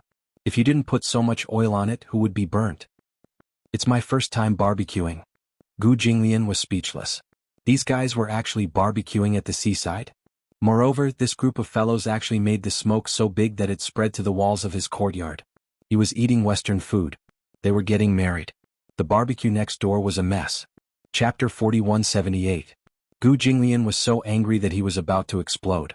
Chu Ho also knew that the smell of smoke was probably coming from next door. It seemed that she could also vaguely smell the oysters. She was a little hungry, but when she realized that Gu Jinglian was looking at her meaningfully, she immediately smiled and said, "It's okay. We'll eat our food. It won't affect us." "It won't affect us?" Gu Jinglian narrowed his eyes and was a little unhappy. The smell of their smoke had already drifted to his nose. How could this not affect them? Were they deliberately causing trouble? Gu Jinglian's expression became more and more ugly. When Chu Ho saw this, she said helplessly, "Don't spoil the mood. I think the atmosphere of barbecued barbecue is quite good." "Then you think that a candlelight dinner is not as good as a barbecued barbecue?" "Ah." Chu Ho simply remained silent. It was obvious that Gu Jinglian's rare good mood had been ruined by the smell of smoke. It felt like Gu Jinglian and Mu Yaja were two men eyeing each other covetously. After all, two tigers could not live on the same mountain. Chu Ho did not want to cause any trouble, so she carefully comforted him. "Don't be angry. I've already felt your intentions. Nothing is absolutely perfect, but—" Gu Jinglian put down his knife and fork with a livid expression. Chu Ho did not dare to speak. At this moment, Gu Jinglian suddenly heard Xiao Bao's noisy voice from next door. "Wow, this is delicious. What is this?" "This is a scallop." It seemed to be Lin Shi's voice. Gu Jinglian's expression was one of disbelief. Why did Lin Shi and Xiao Bao's voices appear next door? What was going on? Chu Ho was also a little surprised. "Didn't you say that Xiao Bao and Lin Shi have already settled down and are going to the restaurant on the island for dinner?" Gu Jinglian stood up in confusion and walked towards the source of the sound. When Chu Ho saw him stand up, he immediately got up and followed closely behind. The two villas were separated by a snow-white railing. Through the fence, one could see the scene in the private courtyard opposite.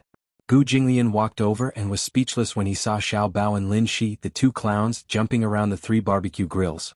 The yard was very big, so it was more than enough to set up 3 barbecue grills. It was Xiao Bao's first time cuffing barbecue, so he was very excited. In order to prepare for the barbecue, Mu Yaja and Yun Shirsher spent the whole afternoon preparing and finally finished. Other than some vegetarian dishes, there were also beef, bacon, pork, and most of the ingredients were seafood. Living by the sea, eating by the sea. The seafood here was caught by the local fishermen of Saipan, so it was very fresh. The seafood that was cuffed was very plump and tender. Chu Ho walked to Gu Jinglian's side and followed his gloomy gaze. She immediately saw Xiao Bao and Lin Shi's figures, and the corners of her mouth twitched slightly. Gu Jinglian was angry. "Gu Qingza!" He roared angrily. Xiao Bao, who was separated by a fence, shuddered and immediately stood at attention. He subconsciously looked around and did not know where the sound came from. It was not until Lin Shi saw Gu Jinglian's figure that he tugged at the corner of his shirt and pointed in the direction that he saw Gu Jinglian. Gu Jinglian's face darkened even more. How could he have given birth to such a stupid son? "Dad." Xiao Bao waved at him. "Come on, let's play together." Gu Jinglian's face turned even paler. Chapter 4179.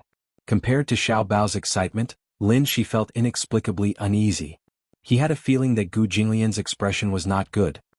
He was sensitive enough to sense that his father did not seem to like Uncle Mu Yaja very much.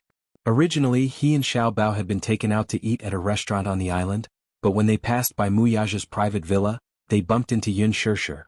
Yun Shirsher warmly invited him and Xiao Bao to barbecue. He had never barbecued barbecue before, so he couldn't resist the temptation and agreed. In the end, he was so happy that he forgot about home. He didn't expect that he would be lured here. Yun Shirsher saw that Lin Shi and Xiao Bao were standing still. She followed their gaze and saw Gu Jinglian and Chu Ho's voices. She smiled and walked over. She looked at Chu Ho and then at Gu Jinglian. She smiled and said, "Do you want to join us?"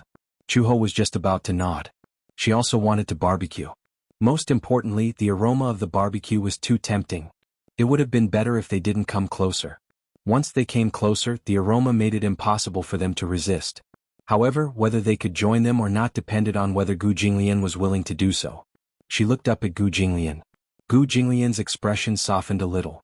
If Mu Yaja had come over and asked him if he wanted to join them, he would have rejected him firmly and rolled his eyes at him. However, the person who came was Yin Shirshir. He had always been very gentlemanly towards women. Hence, he felt that he would not give other women too much of a hard time. He declined politely, "No need." Yin Shirshir felt that it was a pity. What? Isn't it fun to be together as a family? Besides, Xiaobao and Lin Shi also want to barbecue with you guys.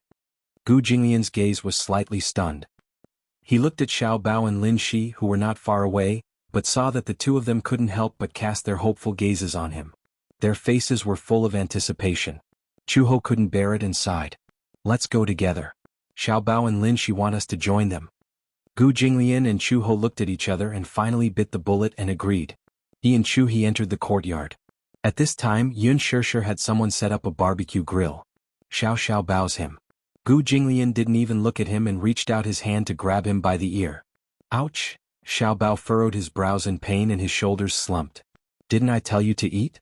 Gu Jinglian snapped. "What are you doing here?" Xiaobao pouted guiltily and said pitifully, I want to eat barbecue.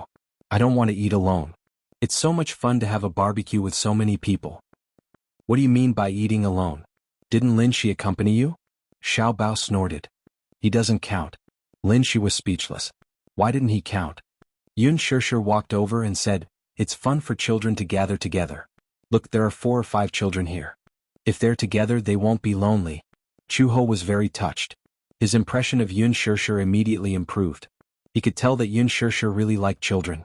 Her gentleness towards Xiaobao and Lin Shi was definitely not just superficial. Most importantly, she was also very patient with children. Xiaobao also liked Yin Shirshir very much. Lin Shi also liked her very much. Most importantly, that girl was also there. Lin Shi looked in one direction from time to time. That was where Natalia was standing. Chapter 4180. Natalia stood beside Hua Jin and watched him grill the oysters. She was obviously craving them, but she still pretended to be reserved. For some reason, she vaguely felt that someone was looking at her. Natalia's sixth sense was extremely sharp. She turned her head in surprise and saw Lin Shi's gaze on her. She frowned and opened her mouth, but hesitated to speak. Hua Jin saw that she was absent-minded, but he saw that she was looking somewhere else, so he followed her gaze. He saw that Lin Shi kept looking in her direction.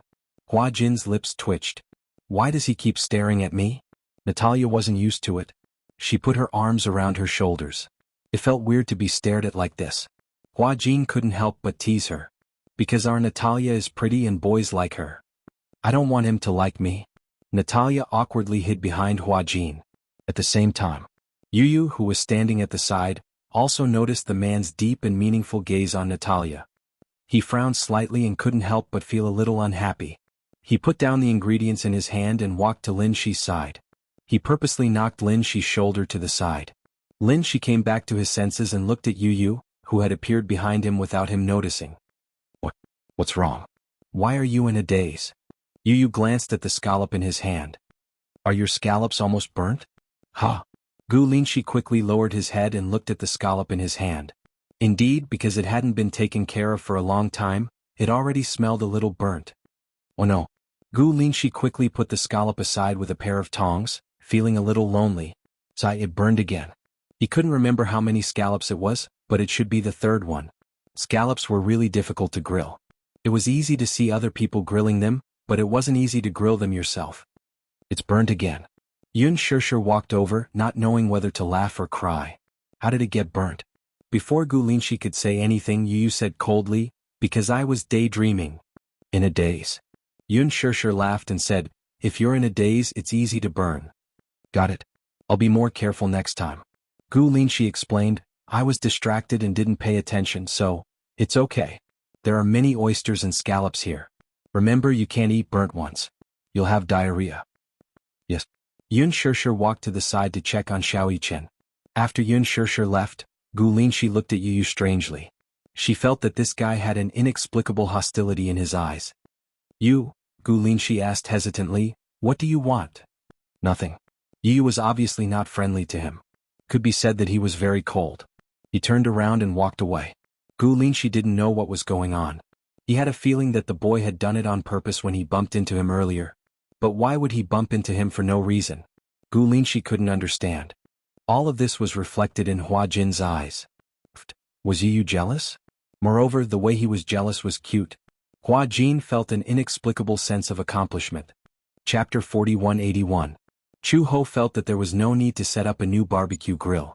She walked to Lin Shi's side and watched him carefully brush the oil over and over again. Her interest was piqued. Is it fun? Lin Shi nodded from the bottom of his heart. It's fun. The feeling of grilling barbecue by oneself was different from eating it ready-made. There was an inexplicable sense of accomplishment. Chu Ho also set up 2 skewers of octopus feet and started grilling them excitedly. Although the grilling time was not too long, Lin Shi had some experience.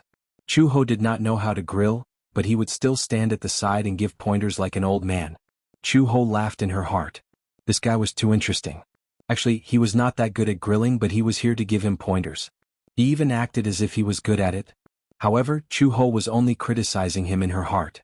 On the surface, she showed her admiration for her son. Lin Shi, you're really good. You've learned how to grill barbecue in such a short time. If we go camping in the future, I'll leave the difficult task of grilling barbecue to you. Gu Linshi smiled. No problem. He patted his chest as he taught Chu Ho how to sprinkle the seasonings. With the addition of cumin, salt, and pepper, a tempting aroma gradually spread. This strange aroma attracted all the little gluttonous bugs. Especially Natalia and Yueyao. The 2 little guys smelled the aroma and surrounded Gu Linshi.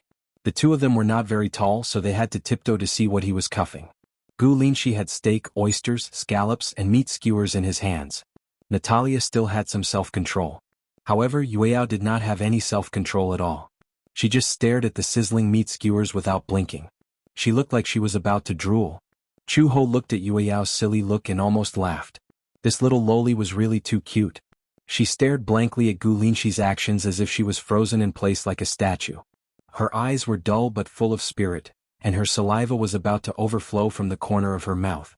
However, although he looked silly, he was extremely adorable. She looked like a cute little penguin. Her small mouth was like a cherry, but it also seemed like it was made of sweet glutinous rice flour. In addition, saliva overflowed from her lips, giving her a crystal clear feeling. He got closer and smelled her.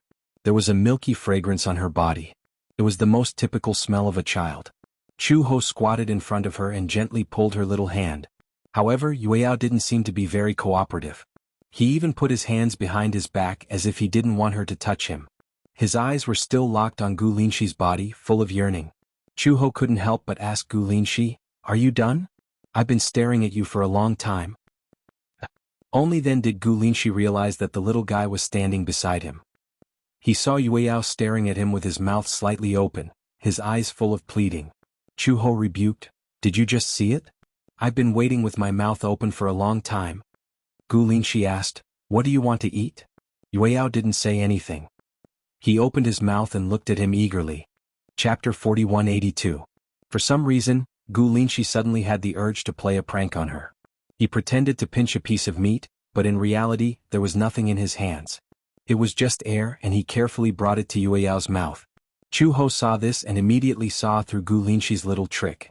There was nothing in his hands, but it was as if he was pinching something to feed her. This was obviously a lie. Did he think that Yueyao wouldn't see through it? In the end, Chu Ho was overthinking.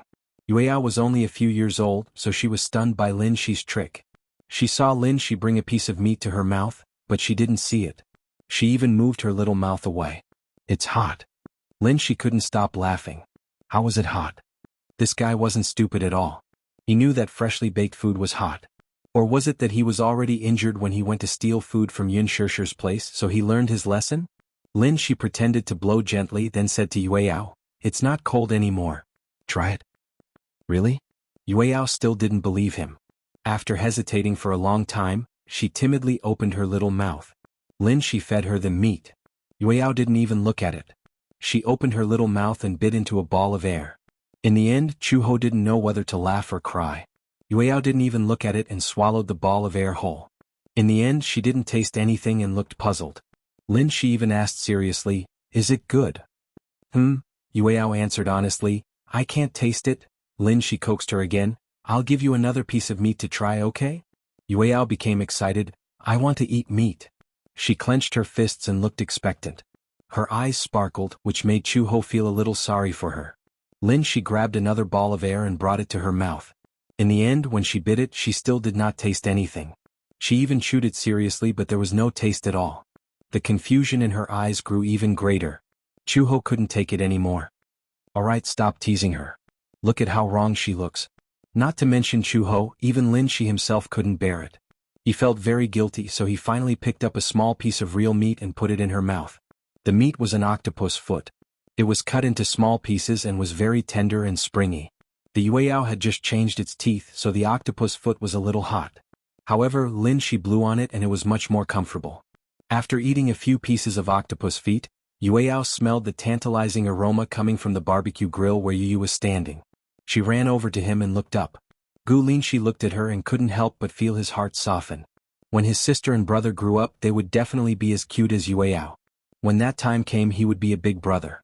However, his sister was still too young now. She could only speak a little. He didn't know if she would be more like her father or her mother when she grew up. Chuho saw that he seemed to be thinking about something and couldn't help but ask, "What are you thinking about?" "Me." Lin Shi came back to his senses and looked at Yueyao's back. He said slowly, "I'm thinking that my sister will be as cute when she grows up." "You must have been as cute when you were young. Everyone was cute when they were young." Chapter 4183. I was thinking that no matter who she looked like, she would definitely be very beautiful.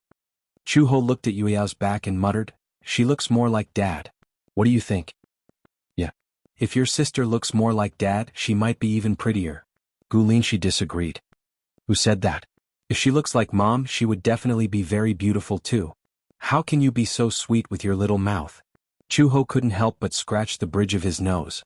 Halfway through the barbecue, Muyaja suddenly brought over a few boxes of fireworks. Xiao Yichen and Xiao Bao immediately got excited when they saw the fireworks. They didn't even care about the barbecue as they ran to the beach and circled around Muyaja. Muyaja quickly said, "Don't stand here. It's dangerous." What's so dangerous about it? Xiao Yichen didn't think much of it. He could even casually throw grenades around for fun. Mere fireworks wouldn't scare him. "Oh, then keep an eye on your brother. Don't let him get too close or else he might get hurt." "Okay." Xiao Yichen immediately took Xiao Bao's hand and walked to the side. Xiao Bao still wanted to get closer, but Xiao Yichen held him back again. "Don't get too close." Xiao Bao, on the other hand, had an incredulous look on his face. "Why not? If there's a problem with the fireworks, it will splash on you and then you'll be in danger." After Xiao Yichen explained it this way, Xiao Bao understood. However, he still couldn't suppress his excitement. He looked at the fireworks expectantly and said happily, "Fireworks, fireworks." It was the first time the children had set off fireworks at the beach, so they were inexplicably excited. Muyaja studied it for a while. The wind at the beach was strong, so it would be difficult to light it with a lighter. Therefore he used the old method.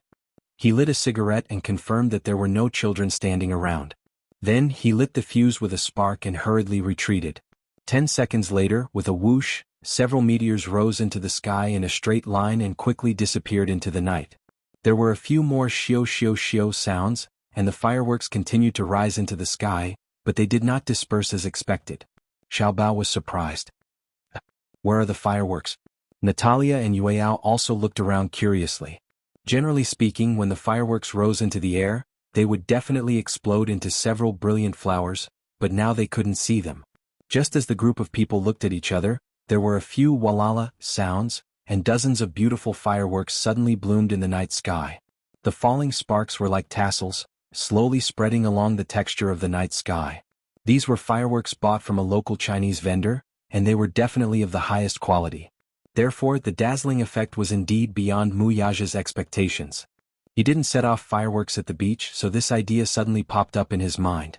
At that moment, the waves, the night breeze, the night sky, and the fireworks, it was a perfect match that couldn't be any more beautiful. Yun Shirshir stared blankly at the dazzling fireworks in the night sky, and for a moment she forgot where she was. Things that were so beautiful that it took one's breath away could always make one forget all their worries. She quietly watched the bursting fireworks. Half of the night sky was almost dyed bright by the brilliant fireworks. It's so beautiful, so beautiful. Xiao Bao clapped his hands in excitement. Chapter 4184. Hence, even though the fireworks were over, he still wanted more. Is there more? He looked at Mu Yaja expectantly, his eyes full of anticipation. There's more. Mu Yaja continued, but there's something in the villa's storage unit. Are you willing to move it with me? Of course. Xiao Bao mustered up his courage and asked, can I light the fireworks myself? No. Mu Yaja rejected him without hesitation. Xiao Bao's face fell when he heard this. He was disappointed. What? Because you're still too young. Mu Yaja gave him this reason. Xiao Bao was even more disappointed when he heard this. He said indignantly, I'm not young anymore. I'm all grown up. Ah. Mu Yaja laughed when he heard this. How old are you? Xiao Bao didn't know how old he was, but he seriously counted with his fingers. Gu Jinglian stood at the side and looked at his son's mature appearance. He was furious.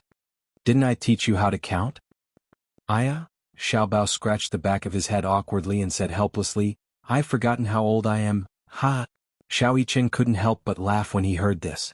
Xiao Bao thought that he was laughing at him. He was so angry that he dodged and shouted, Don't shout. Mu Yaja added, You still have the cheek to laugh? When you were my age you couldn't even do basic arithmetic. Xiao Yichen couldn't laugh anymore when he saw that his father was undermining him. He smiled awkwardly and turned his head away. His father. Was he really his father? Was there a father who would undermine him like this? Xiao Yichen was very unhappy. He stood gloomily at the side and looked at Mu Yaja with resentment. Mu Yaja couldn't be bothered with him and said, I'll go get a few boxes of fireworks. You guys wait here. Okay. Mu Yaja went back to the storage unit and brought a few boxes of fireworks over. This time Xiao Yichen said that he wanted to set them off. Mu Yaja couldn't be at ease with him, so he passed the cigarette butt to him and held Xiao Bao's hand as they walked to the side. However, Xiao Bao was unhappy.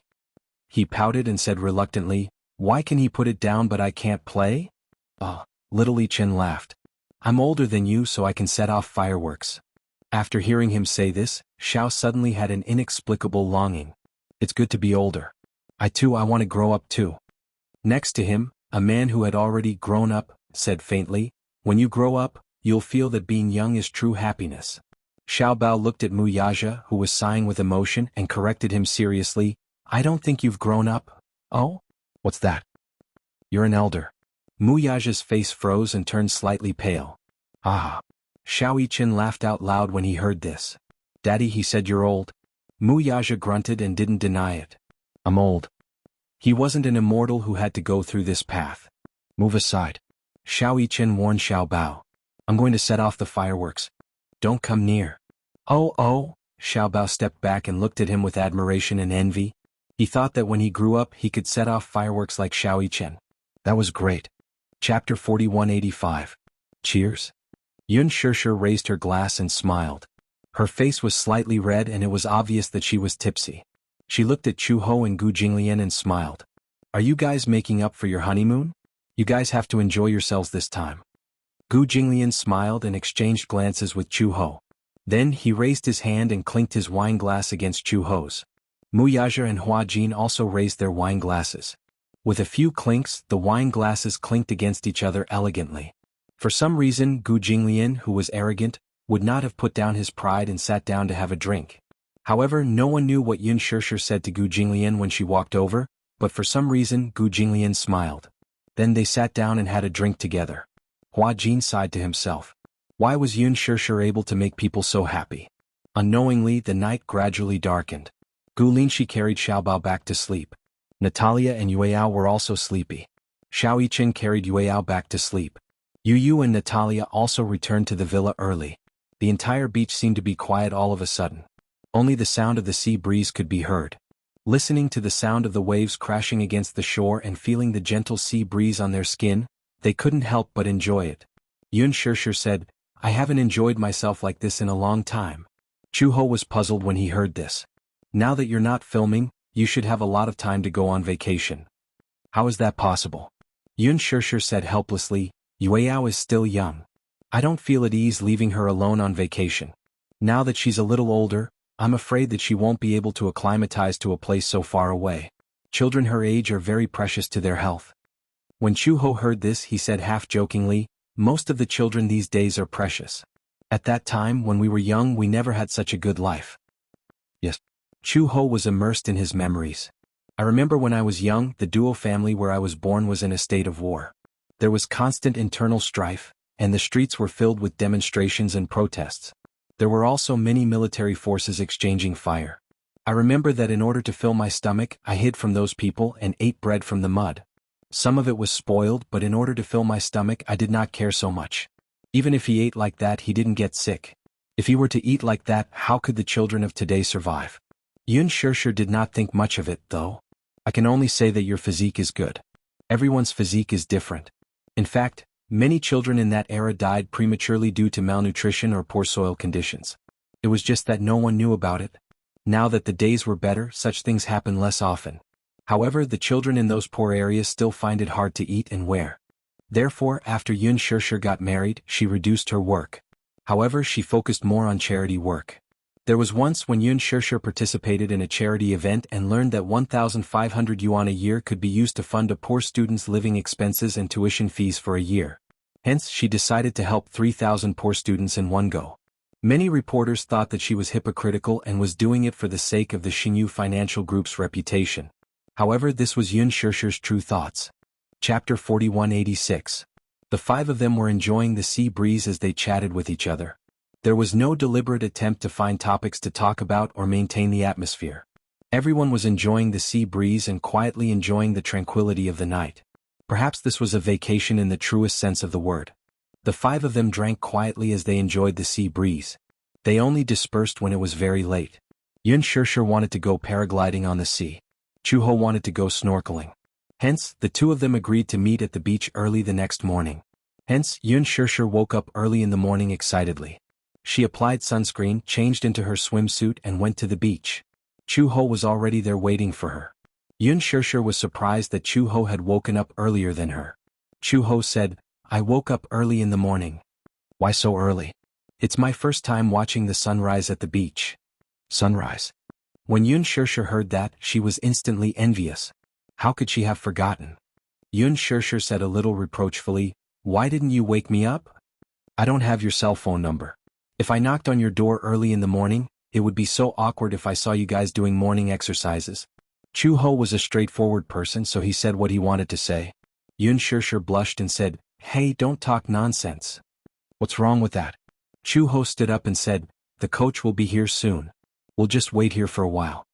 Yun Shirshir looked at her body. Suddenly, she saw that she was wearing a one-piece swimsuit and was wrapped up tightly.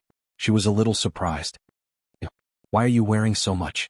Chu-ho said, What's the matter? Is there a problem with the swimsuit? You have such a good figure. Don't you think it's a pity to wear so much? As she said that, Yun Shirshir said to Chu-ho, I have another swimsuit. It's new and I haven't worn it before. Do you want to try it? It's okay. Mine is pretty good. Just give it a try. I've never seen you bare your body before. Ignoring Chu-ho's refusal, Yun Shirshir took her hand and walked towards the villa. When she returned to the villa, she opened the new packaging in front of Chu-ho and took out a swimsuit. Chu-ho saw that it was a floral design. Broken flower? She hesitated. Yun Shirshir nodded. That's right. This one is very feminine. It's very pretty. I really like them, so I bought a lot of them in one go. Would you like to give it a try? Chu-ho shook his head. No, this dress doesn't suit me. The swimsuit she was wearing was pure black. She only liked this kind of plain style. This kind of floral series felt too girly. Chu-ho shook his head. I don't think it's suitable. As Yun Shirshir reached out to lift her clothes, she nagged, You have such a good figure. Wouldn't it be a pity if you don't show it?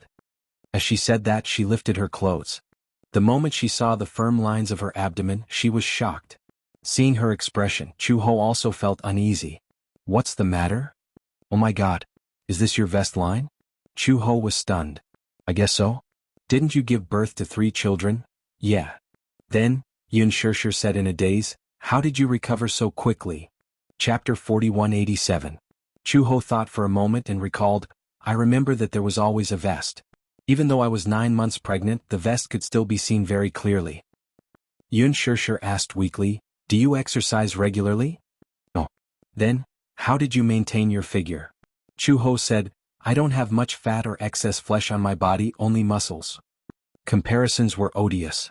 Yun Shirshir suddenly remembered that she still had a swimsuit. She rummaged through the drawers and finally found the swimsuit that she liked from the bottom of the drawer. It was white and didn't have too many colors. However, it was very simple. However, it was much sexier than the one that Chu Ho was wearing. "Try this one," Yun Shirshir said with certainty. "This one will definitely suit you better than the one you're wearing now." "Let's not. Don't you trust my taste?" Yun Shirshir complained. "I think this one will definitely suit you. Try it on." Chu Ho couldn't stop her from pestering him. Hence he took the swimsuit and walked into the room. A few minutes later, the door opened again. When Chu Ho walked out in a swimsuit, Yun Shirshir was so shocked that her eyes almost popped out. Oh my god. As this swimsuit was a sexier style, there wasn't much fabric and it just happened to cover the areas that needed to be covered. Hence, Chu Ho's perfect muscles were fully displayed. Besides the vest, the most important thing was that Chu Ho really didn't have any excess flesh on his body. It was all muscle. The most important thing was that his muscles didn't look bloated. Instead, they had a very fine line, especially his Apollo's belt, which was partially visible. As he walked, every line of his muscles made one feel suffocated with envy. Chu Ho felt a little uncomfortable being stared at by her. She put her hands on her shoulders to protect herself. To her, this swimsuit seemed too revealing. Yun Shirshir slapped her hand away. "Don't block it. Why don't you show off your figure? Like me, if I had such a good figure, I would wake up laughing in my dreams." Chu Ho frowned and asked, "Is there a mirror?" "What happened? Why do I feel like my butt is completely exposed?" For some reason, Chu Ho felt like he was running around naked. Yun Shirshir said helplessly, "Of course not." She pushed her in front of the mirror. When Chu Ho saw herself in the mirror, she was shocked. Yun Shirshir muttered behind her, "You're a woman. Isn't it natural for women to love beauty? I always feel that your personality is too masculine, so you always dress very neutrally. Actually, this is called sexy, not revealing." "Is that so?" "You'll be fine once you get used to it." At first, Chu Ho was a little embarrassed to go out. Yun Shirshir took her hand and pulled her out of the door. At that moment, Gu Jinglian had just walked to the beach. He had just laid out a mat and was about to lie down to bask in the sun. In the end, Yun Shirshir took Chu Ho's hand and walked to the beach. Gu Jinglian caught a glimpse of them from the corner of his eye. He was so shocked that his sunglasses were crooked. He sat up abruptly and looked over. Only when he confirmed that the woman in front of him was indeed his wife, Chu Ho, did he believe that this sexily dressed woman was his wife. Why was she dressed like that? Gu Jinglian's eyes almost popped out of their sockets. Chapter 4188. Chu Ho obviously did not notice his presence. At this moment, the coach in charge of the paragliding project had already arrived and was waiting patiently. When he saw Yun Shirshir and Chu Ho rushing over, the coach took one look and could not look away. Especially when he saw Chu Ho's slender figure and sexy figure, he could not even catch his breath. Although Chu Ho did not deliberately train after giving birth, her foundation was still there.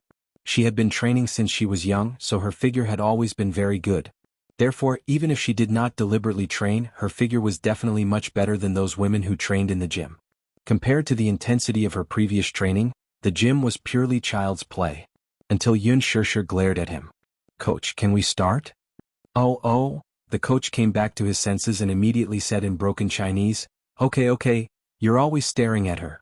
Don't stare a hole in her body." The coach felt even more guilty. However, because of the sun all year round, his tan skin did not show any signs of blushing. Yun Shirshir secretly said to Chu Ho, "Look, you're dressed so sexy. She can't take her eyes off you." Chu Ho laughed helplessly. She looked at Yun Shirshir and her heart was filled with emotions. Other than Meng Qingxue, she did not seem to have any other female friends. Because she had grown up in a transcendent environment, she had a very masculine personality. She was straightforward and did not stick to the rules. Therefore, it was very difficult for her to get along with delicate female friends. However, Yun Shirshir seemed to get along well with her. Yun Shirshir's personality was very gentle. If one were to use an idiom to describe it, it would probably be that she was the kind of person who was tolerant of everything. No matter what personality someone had, she could always get along well with them. And to meet such a gentle friend, Chu Ho also cherished it very much. The coach asked, "Who's going first?" Chu Ho immediately said, I'll do it. She wasn't sure if the project was safe. Moreover, she could tell that Yun Shirshir was a little scared and guilty because it was a high-altitude project. So, she took the initiative to suggest that she give it a try. The coach took out the safety suit and life jacket and taught Chu-ho how to put them on. Chu-ho was experienced so he could put them on himself. The coach tied the rope around his body. In order to ensure her safety, Chu-ho grabbed both ends of the rope and struggled with all her might. With the strength of her arms, she could confirm that this rope was truly safe. The coach said, "When I tell you to run, start running. Do you understand?" "Yes, I understand." Chu-ho was well trained, so he answered very well and confidently. The coach held the radio and commanded the yacht to move. The rope was slowly pulled into the sea. When most of the rope was pulled into the sea, the coach shouted, "Run! Run!" Chu-ho gripped the safety buckle tightly and wanted to run into the sea. When she stepped on the water, the sea breeze suddenly rushed over. Accompanied by the huge dragging force of the yacht, Chu-ho only felt that her feet suddenly left the ground. Her whole body was pulled up by the umbrella and she flew high up into the sky. Actually, it was not considered high up in the sky. Compared to parachuting from thousands of meters in the sky during missions in the past, these tens of meters were not considered high at all. However, Chu-ho still heard Yun Shirshir's exclamation. "Wow, it's so high." Chapter 4189. Wow, it's so high. Then she couldn't hear anything else. The wind on the sea was strong. Without any shelter, the umbrella floated higher and higher with the sea breeze. The yacht towed the umbrella and Chu-ho looked relaxed. With the sea breeze blowing and high up in the sky, Chu-ho didn't feel nervous at all. Instead, she felt free. She still remembered the first time she parachuted. She stood on the helicopter and looked down at the sky. Even though she pretended to be calm, she still felt uneasy and nervous. Parachuting wasn't 100% safe. The accident rate was also very high. Especially for newbies, if they didn't grasp the essentials, it was easy to fail the parachuting. Even if there were no accidents, they could still get injured. Not to mention other things, just the state of mind when facing such a high altitude was definitely something that ordinary people could understand. Yun Shirshir stood by the sea and watched. Gu Jinglian walked over and looked at Chu-ho, who had drifted far away. He asked blankly, "What's that?" "That's an airship pulling an umbrella." Yun Shirshir said nervously, "Why do I feel a little scared? It feels very high. Chu-ho has already flown so far away. I wonder if she's scared?" Gu Jinglian heard this and glanced at her disapprovingly. "Scared? What's there to be scared of? She won't be scared. She's so brave." Yun Shirshir sighed from the bottom of her heart. She had seen many brave people, but she had never seen someone like Chu-ho, who was fearless in the face of any hardship. She was even braver than most men. 10 minutes later, Yun Shirshir saw from afar that the umbrella was slowly descending on the sea. Chu-ho fell into the sea, but because of the life jacket, she floated on the sea. The coach went down the ladder and reached out to pull her. However, Chu-ho didn't grab his hand. She climbed onto the speedboat by herself easily. Soon the speedboat flew toward the coast. Yun Shirshir and Gu Jinglian heard the sound of the speedboat and looked over. They saw Chu-ho standing on the speedboat and giving Yun Shirshir a thumbs up. "Great. You must try it." When Yun Shirshir heard this, she looked at the high altitude where Chu-ho had flown. However, she still had some lingering fears. "Isn't it too high?" "That's impossible. Compared to parachuting, this height was already very friendly. Because it was a commoner entertainment project, the height was within the range of ordinary people." Chu-ho said to her, "At this height, I don't have to wear a safety suit. I can grab the safety buckle with my hands." The parachute had a safety clasp that needed to be held with both hands, but most people didn't have such a strong grip. When the coach heard this, he didn't think much of it. "How is that possible? You won't be able to hold it at such a high altitude. If you fall from tens of meters to the sea, it'll be no different from falling from a tall building." Yun Shirshir laughed and said, "Chu-ho, that's too dangerous." "It's true."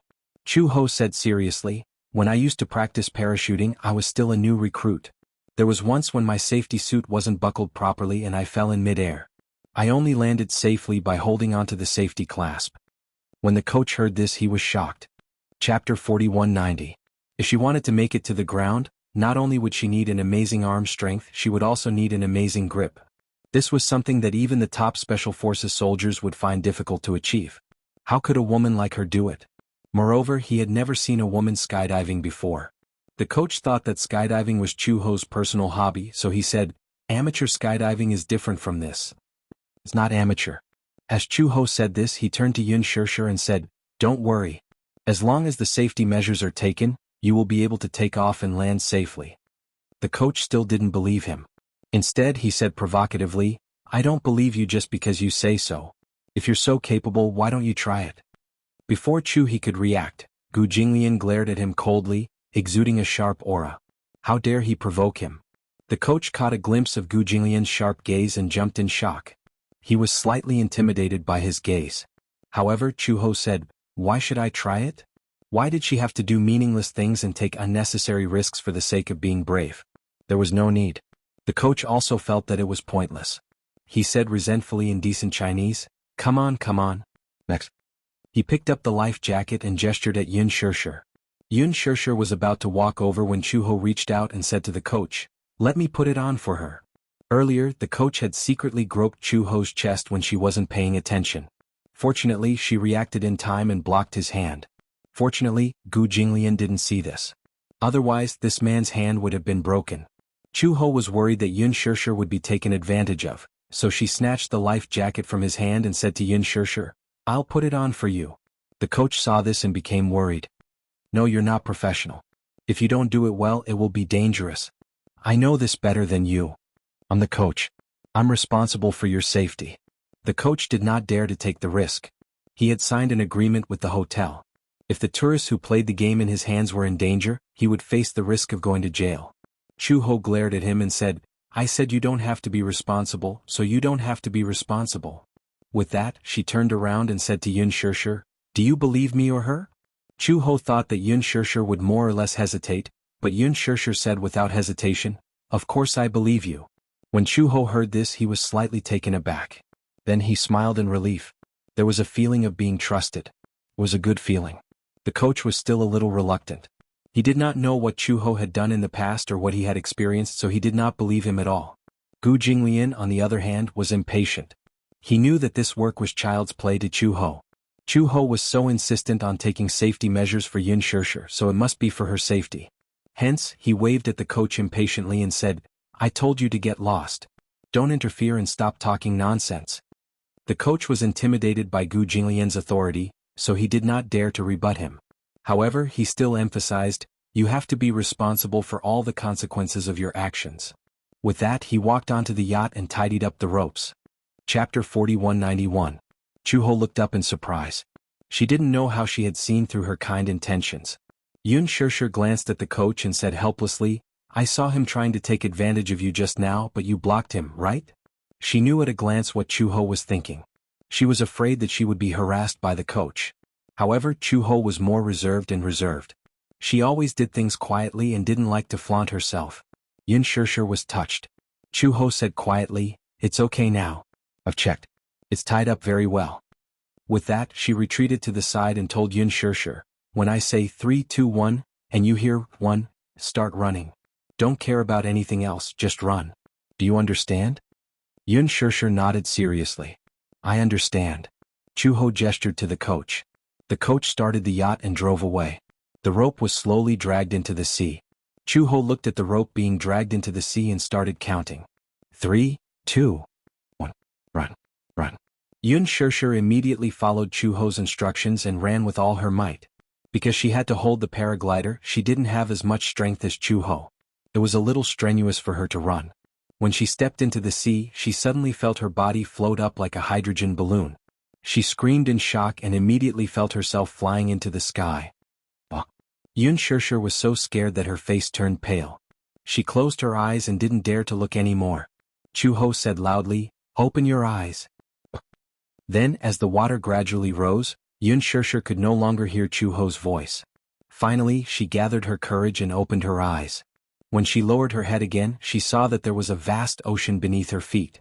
The speedboat broke through the waves and the sea breeze blew the paraglider higher and higher.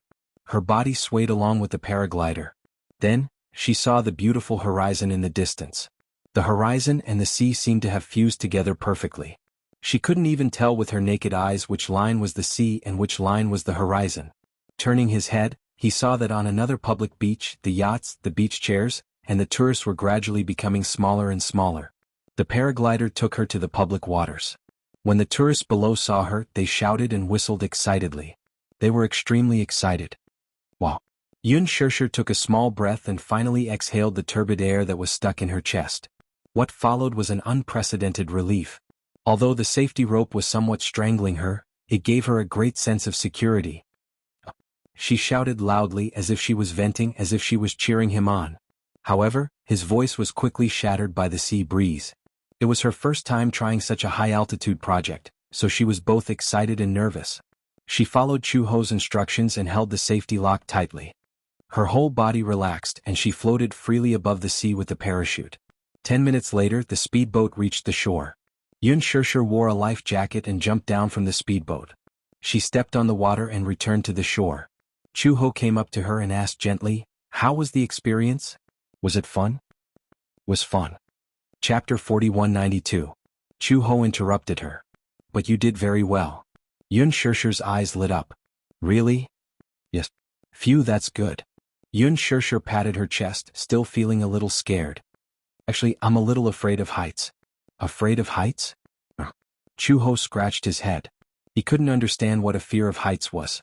This was because she had never been afraid of heights before. The first time she faced such a high altitude was standing on a helicopter. Facing a height of 2,000 meters, she was about to jump down. No one knew if there would be an accident. No one knew if she would survive. Yun Shirshir still wanted to continue playing. At this moment, Xiao Yichen suddenly ran over anxiously. "Mommy, bad news." Yun Shirshir saw his anxious expression and felt a little uneasy. She immediately walked over and asked, "What's wrong?" "Natalia has a fever." Yun Shirshir went to Natalia's room. In the huge room, Natalia lay weakly on the bed. The air conditioner wasn't on and she was even wrapped in a thick blanket. Yu sat quietly by the bed. When he heard footsteps, he immediately stood up and looked at Yun Shirshir. "Mommy, what's wrong with her?" Yun Shirshir walked to the bed and stretched out her hand. She saw a glass of water and a few pills on the bedside table. They seemed to be the fever medicine he had brought over. "What's wrong with her?" Yu frowned and said, "She seemed to be feeling unwell this morning. She has been lying in bed and can't get up." Uncle Huajin was a little worried and took her temperature. He found out that she had a fever of 39.8 degrees. 39.8 degrees? Such a high fever? That was quite a high temperature. Children weren't like adults. This temperature was already very serious. Yu continued, "Uncle Huajin said that he might have gotten a fever because he was exposed to the sea breeze for too long last night. Natalia doesn't seem to have a good constitution. She gets sick easily, so she's probably suffering from the cold." "How could this be?" Yun Shirshir frowned. Yueyao was younger than Natalia. Even Yueyao was fine. Why did Natalia have a fever? Moreover, the sea breeze on the beach last night was not that strong. Moreover, the weather here was so hot. How could he have a fever for no reason? Originally, I wanted to give her some fever medicine, but I don't know why she has a fever. I can't give her medicine recklessly. So, let's go to town to buy some fever patches first. If the fever patches don't work, we'll go to the hospital. In the small town of Saipan, there was only a simple medical center. A proper hospital required a long drive to the center. Hua Jin thought that he would first use the fever patch and take some medicine to observe the situation. If he got better, then he wouldn't need to go to the hospital. The hospital was not a good place. Natalia didn't like it. It could even be said that she was repulsed by it. Hua Jin initially wanted to take Natalia to the hospital, but when the groggy Natalia heard that they were going to the hospital, she reluctantly kicked off the blanket in protest. She refused to get out of bed and follow Hua Jin to the hospital. Hence, Hua Jin coaxed her to take her medicine first and put on a fever patch instead of going to the hospital. Only then did she behave herself. Not long after, Hua Jin rushed back with fever patches and fever medicine for children from the medical center. Chapter 4193. He read the manual seriously but couldn't understand it no matter how hard he tried. Yun Shirshir panicked when she saw this. She immediately rushed forward and took the medicine box from Hua Jin's hands. She tore off the film of the fever patch and gently placed it on Natalia's forehead. She looked at the manual and took out 2 pills according to the amount. Hua Jin immediately understood. 2 pills at a time? Yeah. Let's take a day's worth of medicine first. Do you want to go to the hospital? Hua Jin was a little worried. Yun Shirshir said helplessly, "If you go to the hospital, you'll need to make an appointment if it's not a serious illness. I've already made an appointment. If you don't get better by tonight, we'll send you to the hospital." Hua Jin was about to nod when a weak and uneasy voice came from behind them. I don't want to go to the hospital. Hearing this, everyone immediately turned their heads towards the source of the voice, only to see Natalia weakly sitting up from the bed and glaring at them fiercely. I don't want to go to the hospital. Her voice was weak, but her tone was firm. Hua Jin immediately walked to the bedside and hugged her shoulders tenderly. He comforted her. Why don't you go to the hospital? We don't need injections, but if you don't feel well, you won't be able to go to the beach to play, right? When she heard that they were going to the beach, Natalia's originally gloomy eyes brightened a little. She looked at Hua Jin expectantly and mumbled, I want to go to the beach to play. When they came, Hua Jin had bought Natalia a cute life buoy and a beautiful swimsuit. He even said that he would take her on a yacht. If she continued to be sick, they wouldn't be able to go to the beach to play. Thus, Natalia started to hesitate. When Yun Shirshir saw this, she squatted by the bed and looked at her seriously. She asked curiously, Why don't you want to go to the hospital? Natalia was silent for a long time. She turned her face away but didn't want to say anything. When Hua Jin saw this, he immediately said sternly, Natalia, no matter who is talking to you, you have to look at them, okay? This is respect and courtesy. Yun Shirshir smiled helplessly. She's already sick. Why are you still talking about this? Yu and Xiao Yichen looked at each other and immediately walked over. They said worriedly, Natalia, let's go to the hospital. Hurry up and get better, then we can go out to sea and play together. That's right. Didn't we agree to go snorkeling tomorrow? If you're sick, how are you going to go? If it weren't for you, we would be very bored.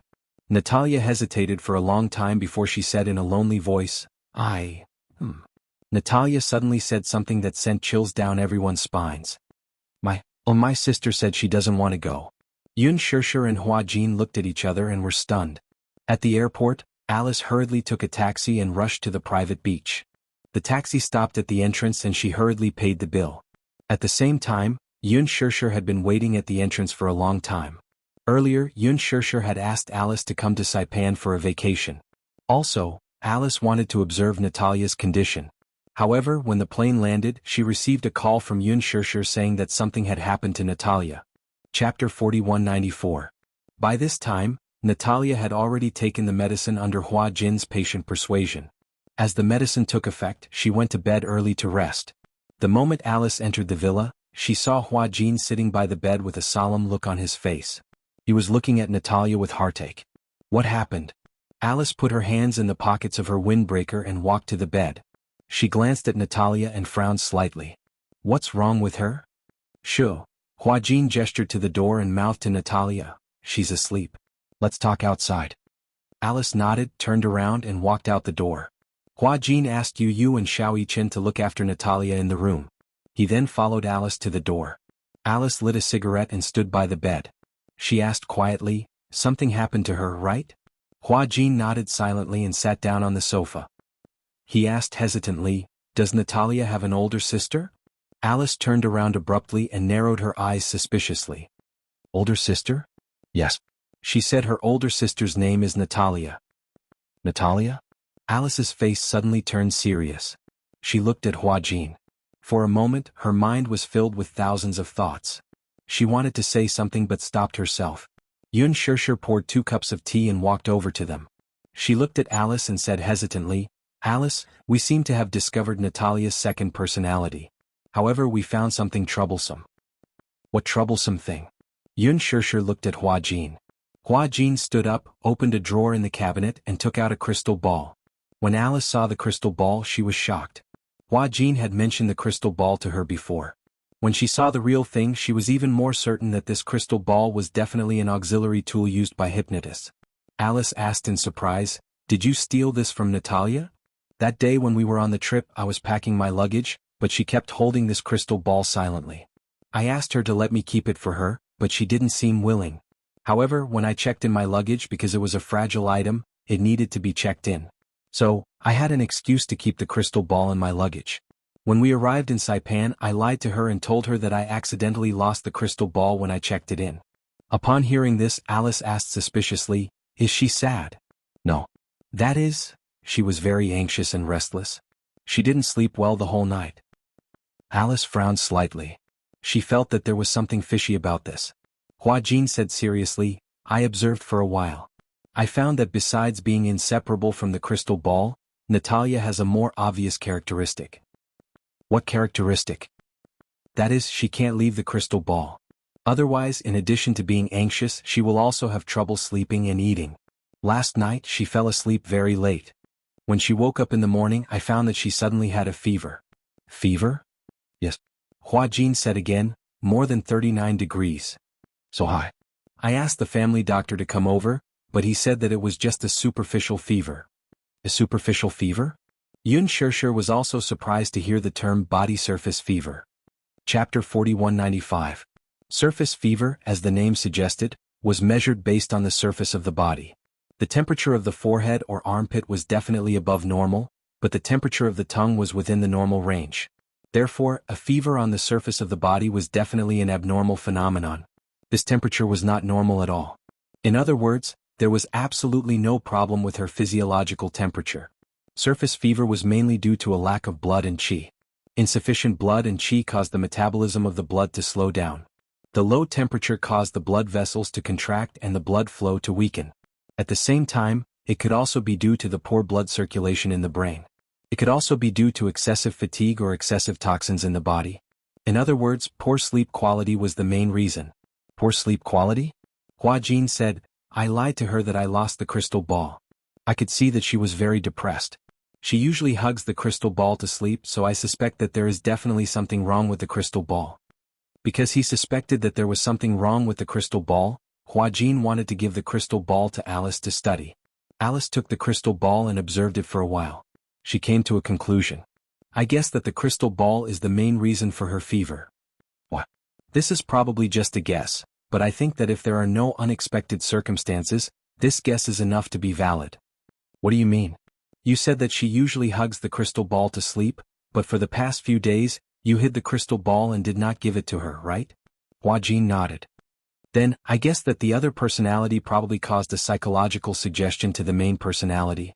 This psychological suggestion was guided by the crystal ball. The crystal ball is an important tool for hypnosis, so perhaps Natalia's main personality is being controlled by the second personality, and the second personality is using the crystal ball to control her. Hua Jin could not help but gasp when he heard this. The more he thought about it, the more terrified he became. He suddenly remembered that there was a gap in his memory some time ago. At first he did not notice anything unusual. He thought that he must have been too tired or that his memory had deteriorated as he grew older. However, when he thought about it later, he realized that his memory had always been very good, especially when it came to memorizing scripts. He always memorized them very quickly and firmly.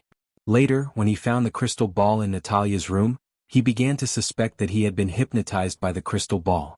He didn't know why, but he could vaguely see the shadow of another Natalia in Natalia. Sometimes he would feel that Natalia was both unfamiliar and familiar at the same time. He felt like he had seen him somewhere before, but he couldn't remember where. It was like amnesia. Alice came to a conclusion. I'm guessing that Natalia's other personality came out before this. However, that personality might know hypnotism and used it on you to erase your short memories. Hypnosis. When Yun Shirshir heard this, she immediately asked nervously, what are the symptoms after hypnosis? Chapter 4196. Some people will faint. Some people will feel very sleepy and want to sleep. Moreover, they will sleep very deeply and won't wake up no matter what. Yun Shirshir let out a short, ah, and her expression changed. She suddenly remembered that day. In order to fulfill Yu Yu's promise to Natalia, Gong Fan had personally made the dessert table. However, he suddenly fainted. When he woke up, he said that he was very sleepy. She hugged him and coaxed him to sleep. However, he had not woken up until now. He had not seen Gong Fan for a very, very long time. When Yun Shirshir thought of this, her heart felt like it was being stabbed by a knife. Alice saw that Yun Shirshir's expression was ugly and asked worriedly, what's wrong? Why do you suddenly look so pale? Does that mean that Gong Fan was also hypnotized by Natalia's other personality? When Alice heard this, her expression froze. What do you mean? Yun Shirshir immediately recounted what had happened that day to Alice in detail, excluding the cause and effect of the incident. When Alice heard this, her eyes flickered and her expression became very serious. When Yun Shirshir saw that Alice's expression did not look good, she also felt worried. Actually, I have no way of knowing why Gong Fan hasn't woken up until now. I'm so afraid that he has disappeared from Yu Yu's body. However, I can't ask and I can't see.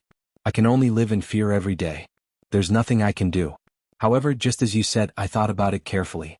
Indeed, on the day that Gong Fan had a problem, Natalia was also there. The symptoms basically match what you said. I'm pregnant. Could he have been hypnotized by Natalia? It's not Natalia, Hua Jin suddenly said. Yun Shirshir looked at Hua Jin and heard Hua Jin say, perhaps it's Natalia. Natalia would never do such a thing. You don't know her well. No. Hua Jin's attitude was firm. It can't be Natalia. Otherwise, why didn't Natalia hypnotize me? Everyone fell silent. Alice always felt that there was something fishy about this matter, but she couldn't figure out what exactly it was. Her thoughts were in a mess. There seemed to be a flash of inspiration in her mind, but she couldn't grasp it. Gong Fan has never woken up since then? Alice asked again. Yun Shirshir nodded solemnly, her voice trembling. I miss him very much. For a long time, she suppressed her emotions and did not want to show them in front of Yu Yu and Mu Yaja. But she was also worried. Even though she kept comforting herself that it would be good for Yu Yu if Gong Fan's personality disappeared. Was this not what she had been most happy to see in the past? However, no matter how much she comforted herself, she couldn't convince herself otherwise. She was afraid that her indecisiveness would hurt Yu Yu. Could Gong Fan have disappeared? Yun Shirshir looked at Alice with reddened eyes, like a person in distress and despair. Alice stared fixedly at Yun Shirshir with furrowed brows, not knowing how to answer her question. She pretended to be calm, but deep down she didn't know what had happened to Gong Fan. Chapter 4197. Separated by a door, Yu Yu stood in the room. Through the gap between the door and the door, he silently watched the dazed Yun Shirshir in the living room. His fingers trembled slightly. Yu Yu took a deep breath and turned around. He leaned against the door gently, his eyes filled with heartache. Gong Fan had indeed disappeared for a long time, but he didn't know why he had disappeared. However, he didn't know that his mommy was so worried about Gong Fan. She was probably afraid that he would be sad. She was afraid that he would think that her love for him was divided into two parts. One part belonged to him and the other part belonged to Gong Fan. Hence, she pretended to be calm as if she wasn't that worried. Actually, she should be very worried. Yu Yu knew that his mommy had feelings for Gong Fan. He even noticed that during this period of time, every morning when she woke up and rushed into the room, she would see him. The dejection in her eyes couldn't deceive anyone. Yu Yu closed his eyes and muttered, Gong Fan, where have you been? However, deep inside his body there was no sound at all. Gong Fan had disappeared. Yu Yu was feeling dejected when he suddenly heard Yun Shirshir's serious voice outside the door. No. You can't take Yu Yu and Natalia away. When Yu Yu heard this, he turned around and looked through the gap in the door. He saw Yun Shirshir sitting on the sofa with a determined expression. I won't let you take Yu Yu and Natalia away. It turned out that Alice had tactfully mentioned that she hoped that Yu Yu and Natalia would be taken away for some research. When Yun Shirshir heard this, she was like a cat that had been provoked. She immediately became alert and her attitude was resolute. Although she still maintained a calm and polite attitude, the resistance in her eyes was obvious. No. She said firmly, I know that you're doing this for Yu Yu's good, but I won't allow Yu Yu to leave my side again. When Alice heard this, she sighed helplessly. She understood Yun Shirshir's concerns. However, she had reaped what she had sown. After all, she had hypnotized Yu Yu and wiped away Yu Yu's memories. Yun Shirshir was more or less afraid of her. If Yu Yu were to be handed to me, would you also be worried? Yun Shirshir didn't speak. She bit her lip and clenched her fists. Alice said, As you said, there is indeed a problem with Gong Fan's disappearance for so long. I'm just as worried as you are. However, if we don't take Yu Yu and Natalia back for research, I won't be able to find out what happened to them. I won't be able to determine what happened to them. Hence, I want to take them back for research. We can only find out what the problem is then. Moreover, I also feel that Natalia's situation is very dangerous now. I can't guarantee that. No. When it came to this topic, Yun Shirshir's attitude was as firm as steel. Alice immediately lowered her head helplessly and rubbed her forehead with a headache. When Hua Jin heard this, he was a little worried. You said that Natalia's situation is very dangerous now. What kind of danger is it? You haven't seen her second personality until now? Yes, Hua Jin replied honestly. Chapter 4198. However, Shirshir said that she suspected that Gong Fan had been hypnotized by Natalia's second personality. Yes. Then this proves that, Alice said slowly, this is a personality who knows how to disguise herself. In other words, she might have appeared before, but you didn't realize that she had successfully deceived you and hypnotized you while pretending to be Natalia's personality. Everyone fell silent. These words were a little scary when they thought about it carefully. If it was really as Alice said, if that personality was good at disguising herself, then it would be too scary. Hua Jin didn't know why, but he was a little lost. It would have been better if Alice hadn't said that. Now that she said that, he suddenly remembered that indeed, sometimes when Natalia appeared in front of him, she gave him a very strange feeling. Now that he thought about it carefully, that personality might be Natalia, but she had disguised herself as Natalia. Perhaps he just didn't realize it. Thinking of this, Hua Jin couldn't help but feel a little uneasy. He suddenly raised his head and asked seriously, "Do you think that there is such a possibility?" Alice listened carefully. "Perhaps, Natalia's second personality has already appeared. Perhaps I've seen it before. However, she used this crystal ball to hypnotize me and Gong Fan at the same time. We've all forgotten that memory, so we don't know anything about it, and we don't know that she once existed. Then, is it possible that she used this crystal ball to indirectly hypnotize Natalia and control her so that she could freely change her personality?" When Alice heard this, she didn't show too much surprise on her face. In other words, Hua Jin continued his analysis with Alice. "Now that I've put away this crystal ball, Natalia has a feeling of anxiety. I've looked up information about hypnosis. If a person is hypnotized for a long time and the hypnosis is interrupted, the person's mind will become extremely anxious and reject the hypnosis. It can even lead to drowsiness, illness, and the deterioration of various immune systems." Alice nodded and felt that his analysis was very pertinent. "I also have the same suspicion. So, because of this, I want to bring both of them back for observation for a period of time. Otherwise, I won't be at ease. However, as you can see, if I really bring both of them back, Shirshir won't be at ease." Everyone fell silent again. Not only Yun Shirshir, but even Hua Jin was worried that Natalia would be in danger if she was taken away by Alice.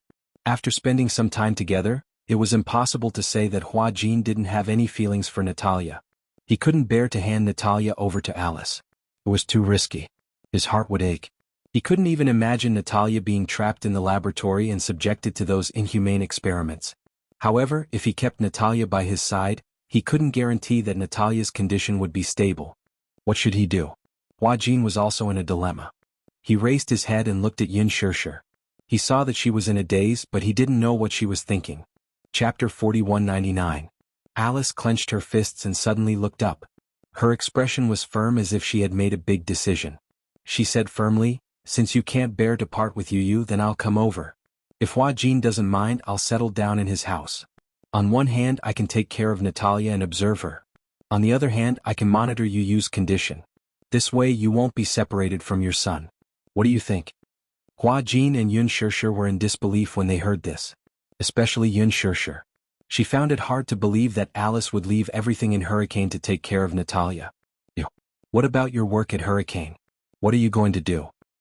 "What else can I do? I can only run from side to side. Otherwise, I won't be able to rest assured about Natalia and Yu. This is the only way." Alice said it casually.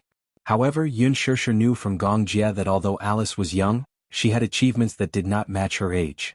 Hence, she had a lot of work to do at Hurricane. Was she willing to leave everything behind to take care of Natalia and Yu?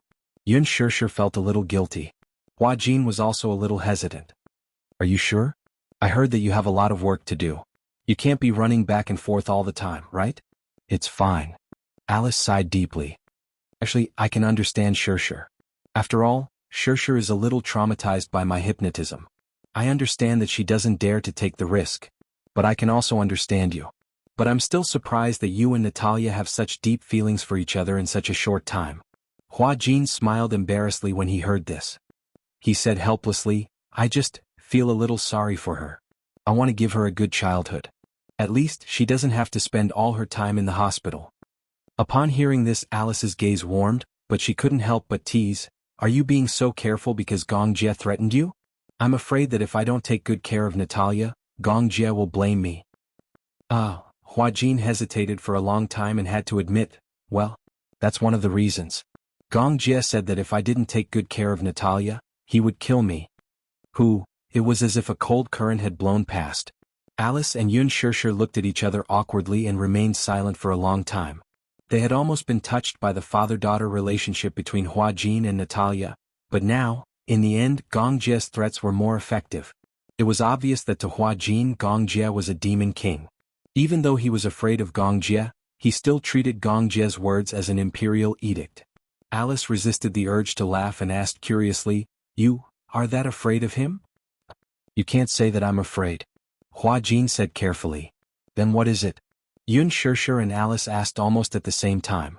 Hua Jin answered meticulously, I think it's respect. Respect.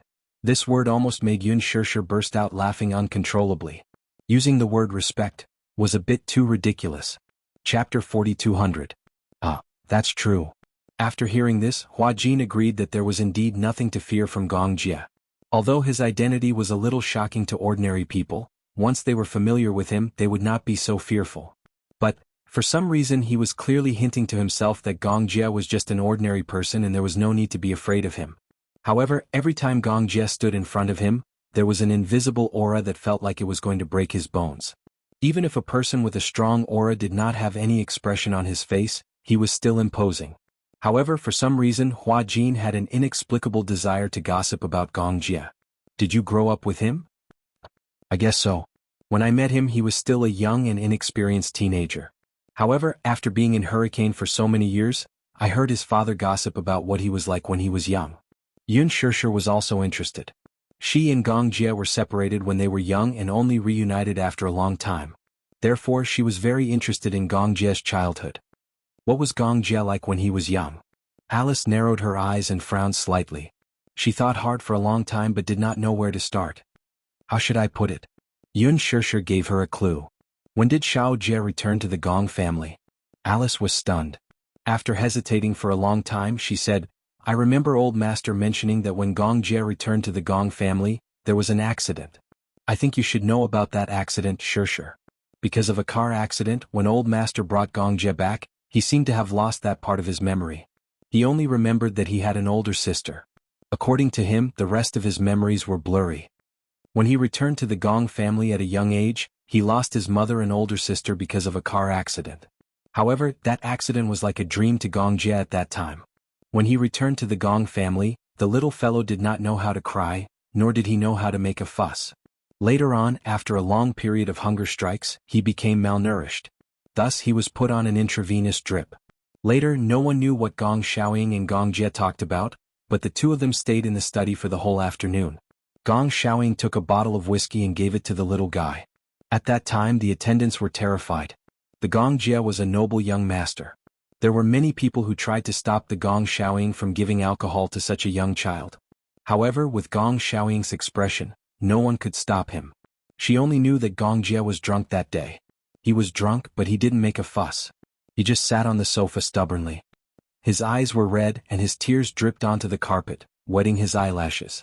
The more he drank, the harder he cried. He sobbed for his mommy and sister. Gong Xiaoying had no choice but to tell him the cruel truth. His mother was dead and so was his sister. All of a sudden, it was as if the floodgates had been opened. The little guy cried the whole night. The next day he started to have a high fever and almost contracted pneumonia. When the fever subsided, he finally woke up from his muddle-headed state. However, his temperament had changed greatly. He didn't like to smile and he didn't cry easily. Chapter 4201. Yun Shirshir recalled, when Xiao Jie was young he wasn't that domineering. In fact, he loved to smile. I loved to see him smile. It was so contagious. No matter how sad he was, his smile would sweep away the gloominess in his heart. From then on he rarely smiled. From then on, Gong Jie began to receive military training in the Gong family. Gradually as he grew older he began to stand out among his peers. Gong Xiaoying was proud of having such an outstanding son. When he reached adulthood, he gradually entrusted him with some of the Hurricane Group's affairs. Gong Jie was very capable. Whatever Gong Xiaoying entrusted to him, he would always complete it well. However, Gong Xiaoying obviously underestimated his son's ambition. As the saying goes, the younger generation will surpass the older. The saying was true. Gong Jie's ambition would only be greater than Gong Xiaoying's, not less than Gong Xiaoying's. The Gong family consisted of the main family and many other branches. In such a large family, it was inevitable that the juniors of Gong Jie's age would have their first awakening of love when they were young. Young men like Gong Jie were addicted to debauchery at that time, but Gong Jie had no interest in women. Did you know? At that time Master was very anxious. He thought that his son's orientation was abnormal. That's why he's been hinting to Gong Jie to find a girlfriend. For some reason Hua Jin's eyelids twitched violently when he heard Alice's words. He didn't dare to look into Alice's eyes. He thought to himself, could it be that Gong Jie really had no interest in women? Yun Shishir was also worried. I also feel that Xiao Jie has no interest in women, but that shouldn't be the case, right? A straight man like him shouldn't like men. After pausing for a moment, Yun Shishir changed the topic. However, even if Xiao Jie likes men, I will support him. As long as it's someone he likes, I will support him unconditionally. Cough. Hua Jin happened to be drinking water and choked at the wrong time. Yun Shishir looked at him and rebuked, "You can even choke on water?" "Nothing." Hua Jin quickly added, "I was scared by you. However, Gong Jie definitely doesn't like men." "Are you sure?" Alice disagreed. "Most of the men I've seen think with their lower bodies. Logically speaking, adult men should have physiological needs that other men have, right? Even if he didn't talk about feelings, it was too illogical that he didn't have a woman after so many years. Anyway, everyone in the Gong family thinks that he's abnormal. Cough. This might not necessarily be the case. Some men have better self-control." Alice couldn't help but say, "You really don't understand men. Could it be that you've never had a woman before?" Hua Jin looked away guiltily. He had a woman. However, he had never been willing to have one. Speaking of which, he didn't seem to have any special feelings for a woman. Lin Shuya was one thing. When it came to Lin Shuya, he only had a sense of routine. When he was on the same set as Yun Shishir, he had interacted with her a lot. He had thought that Yun Shishir's ignorant feelings were probably just love. In fact, it was just a kind of dependence that longed for a family member. Chapter 4202. He treated Yun Shishir as his own sister and did not have any messy feelings for her. Therefore, he did not really understand why those men had a special obsession with women. He felt that he could probably lead a good life alone. Yun Shishir also agreed with Alice's words. "Hua Jin, you think that you don't understand men. Most men, if they don't have feelings for women, they can also sleep on the same bed. They are different from women." Is this what you call a biological need? You can understand it that way. Yun Shishir continued, "Humans have 7 emotions and 6 desires. They are not gods or saints, so how can they be pure?" Hua Jin's face turned even redder. Yun Shishir did not notice, but Alice did. She felt that it was a little strange. She did not know why Hua Jin's face was so red. She did not think too much about it. Anyway, Gong Jie was obsessed with work for a long time. At that time, he went to a war-torn area like Africa without hesitation. He was young and frivolous, and he did not hesitate to go to a place where no one should go. He always laughed at me for being a workaholic, but when it comes to work, he is far more strict and serious than I am. Moreover, he is very domineering and stubborn. Once he has decided on something, he will not allow anyone to overturn it, not even master. I don't think Xiao Jie is very domineering." Yun Shishir was a little puzzled. "No matter what, he will listen to me no matter what I say. That's because to Gong Jie, you are definitely the most special one. When he has a girlfriend in the future, I might not be the most special one." When Alice heard this, she suddenly smiled, and her eyes revealed a look of envy. "You know what? I'm especially envious of you," she said sincerely. Yun Shishir heard this and was a little puzzled. What do I have to be envious of?" "I'm envious of you. You've already achieved so much at such a young age." Alice couldn't help but smile bitterly. In fact, no matter how strong she was at work, Alice was still a woman. In the past, she had also yearned for love and family. She envied Yun Shishir because whether it was Mu Yaja, her 2 sons, her friends, or even an arrogant man like Gong Jie, they all doted on her like a princess. She lived her life as a strong woman. Yun Shishir, on the other hand, lived like a princess. No matter which woman you asked, who wouldn't yearn for it? If he said that he didn't yearn for it, it was only because he couldn't get it. Everyone was different. Yun Shishir may not have a strong personality, nor was she the type of strong woman who could take charge of everything on her own. But because of this, everyone was willing to dote on her like a princess. She had a special quality about her that even she couldn't help but want to treat her well when she met her. It was probably because there was a kind of nobility in her bones. It was just that this noble temperament was very gentle. No matter who it was, she could get along well with them. She had no sharp edges and was as gentle as water. Even Chu Ho, who was born with a weak brain like Yun Shishir. Alice yearned for a family, but the key word family was too distant for her. Chapter 4203. The topic of the 3 of them changed from Gong Jie to Alice. Yun Shishir, on the other hand, was very curious. Half jokingly and half seriously, she asked if Alice had a boyfriend. Alice made it clear that she didn't want to get married. "You don't want to get married?" Yun Shirshir didn't look surprised when she heard that. Some women didn't like to get married, probably because they were disappointed in men and marriage. They didn't want marriage to restrict their freedom. Alice said frankly, "Actually, I have a lot of expectations for marriage and family. But this expectation is too heavy. I can't ask for it, so I don't want it anymore." What? Yun Shirshir, on the other hand, could not understand what he meant. Logically speaking, those who didn't want to get married were usually those who had been hurt emotionally. Otherwise, they didn't have any hopes or expectations for marriage. However, as Alice said, since she had expectations for marriage, why did she insist on not getting married? Alice could also see Yun Shirshir's doubts. She took a deep breath and said calmly, "I can't have children, and I'm destined to not be able to have children.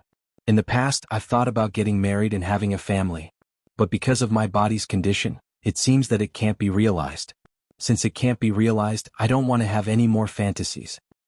How can that be? Yun Shirshir was surprised when she heard that she couldn't have children. She had never heard Alice mention this before. Now that she mentioned it, she was surprised. Hence, she felt a little strange. What happened? Alice didn't hide it from her. She said, "I remember that it was a few years ago. Gong Jie came back from Africa and was infected with the plague there. I still remember that time in Africa the plague was rampant. When Gong Jie came back to Hurricane, he was immediately quarantined. At that time, no one could do anything about this virus. In Africa, once someone is infected with this virus, they are treated like corpses. Many people who are infected with this virus are thrown into the quarantine zone like rotting livestock. Most of them starve to death before the virus takes over their lives." Starve to death. When Yun Shirshir heard this, her heart couldn't help but clench. Of course, she knew that Gong Jie had recovered, but how did he recover? Yun Shirshir faintly felt that it must be related to Alice's infertility. She used to pay attention to the news when she was in university, so she knew about the Amelia virus in Africa. Is it the Amela virus? Alice nodded. It was the Imanla virus.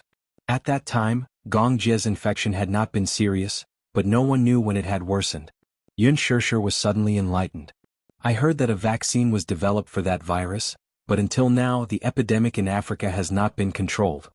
"Yes," Alice said, "because the cost of the vaccine is very high. Many places in Africa are relatively barren. Most of the war refugees don't have the means to be cured." Yun Shirshir asked tentatively, "This vaccine, was it developed by you?" "Yes."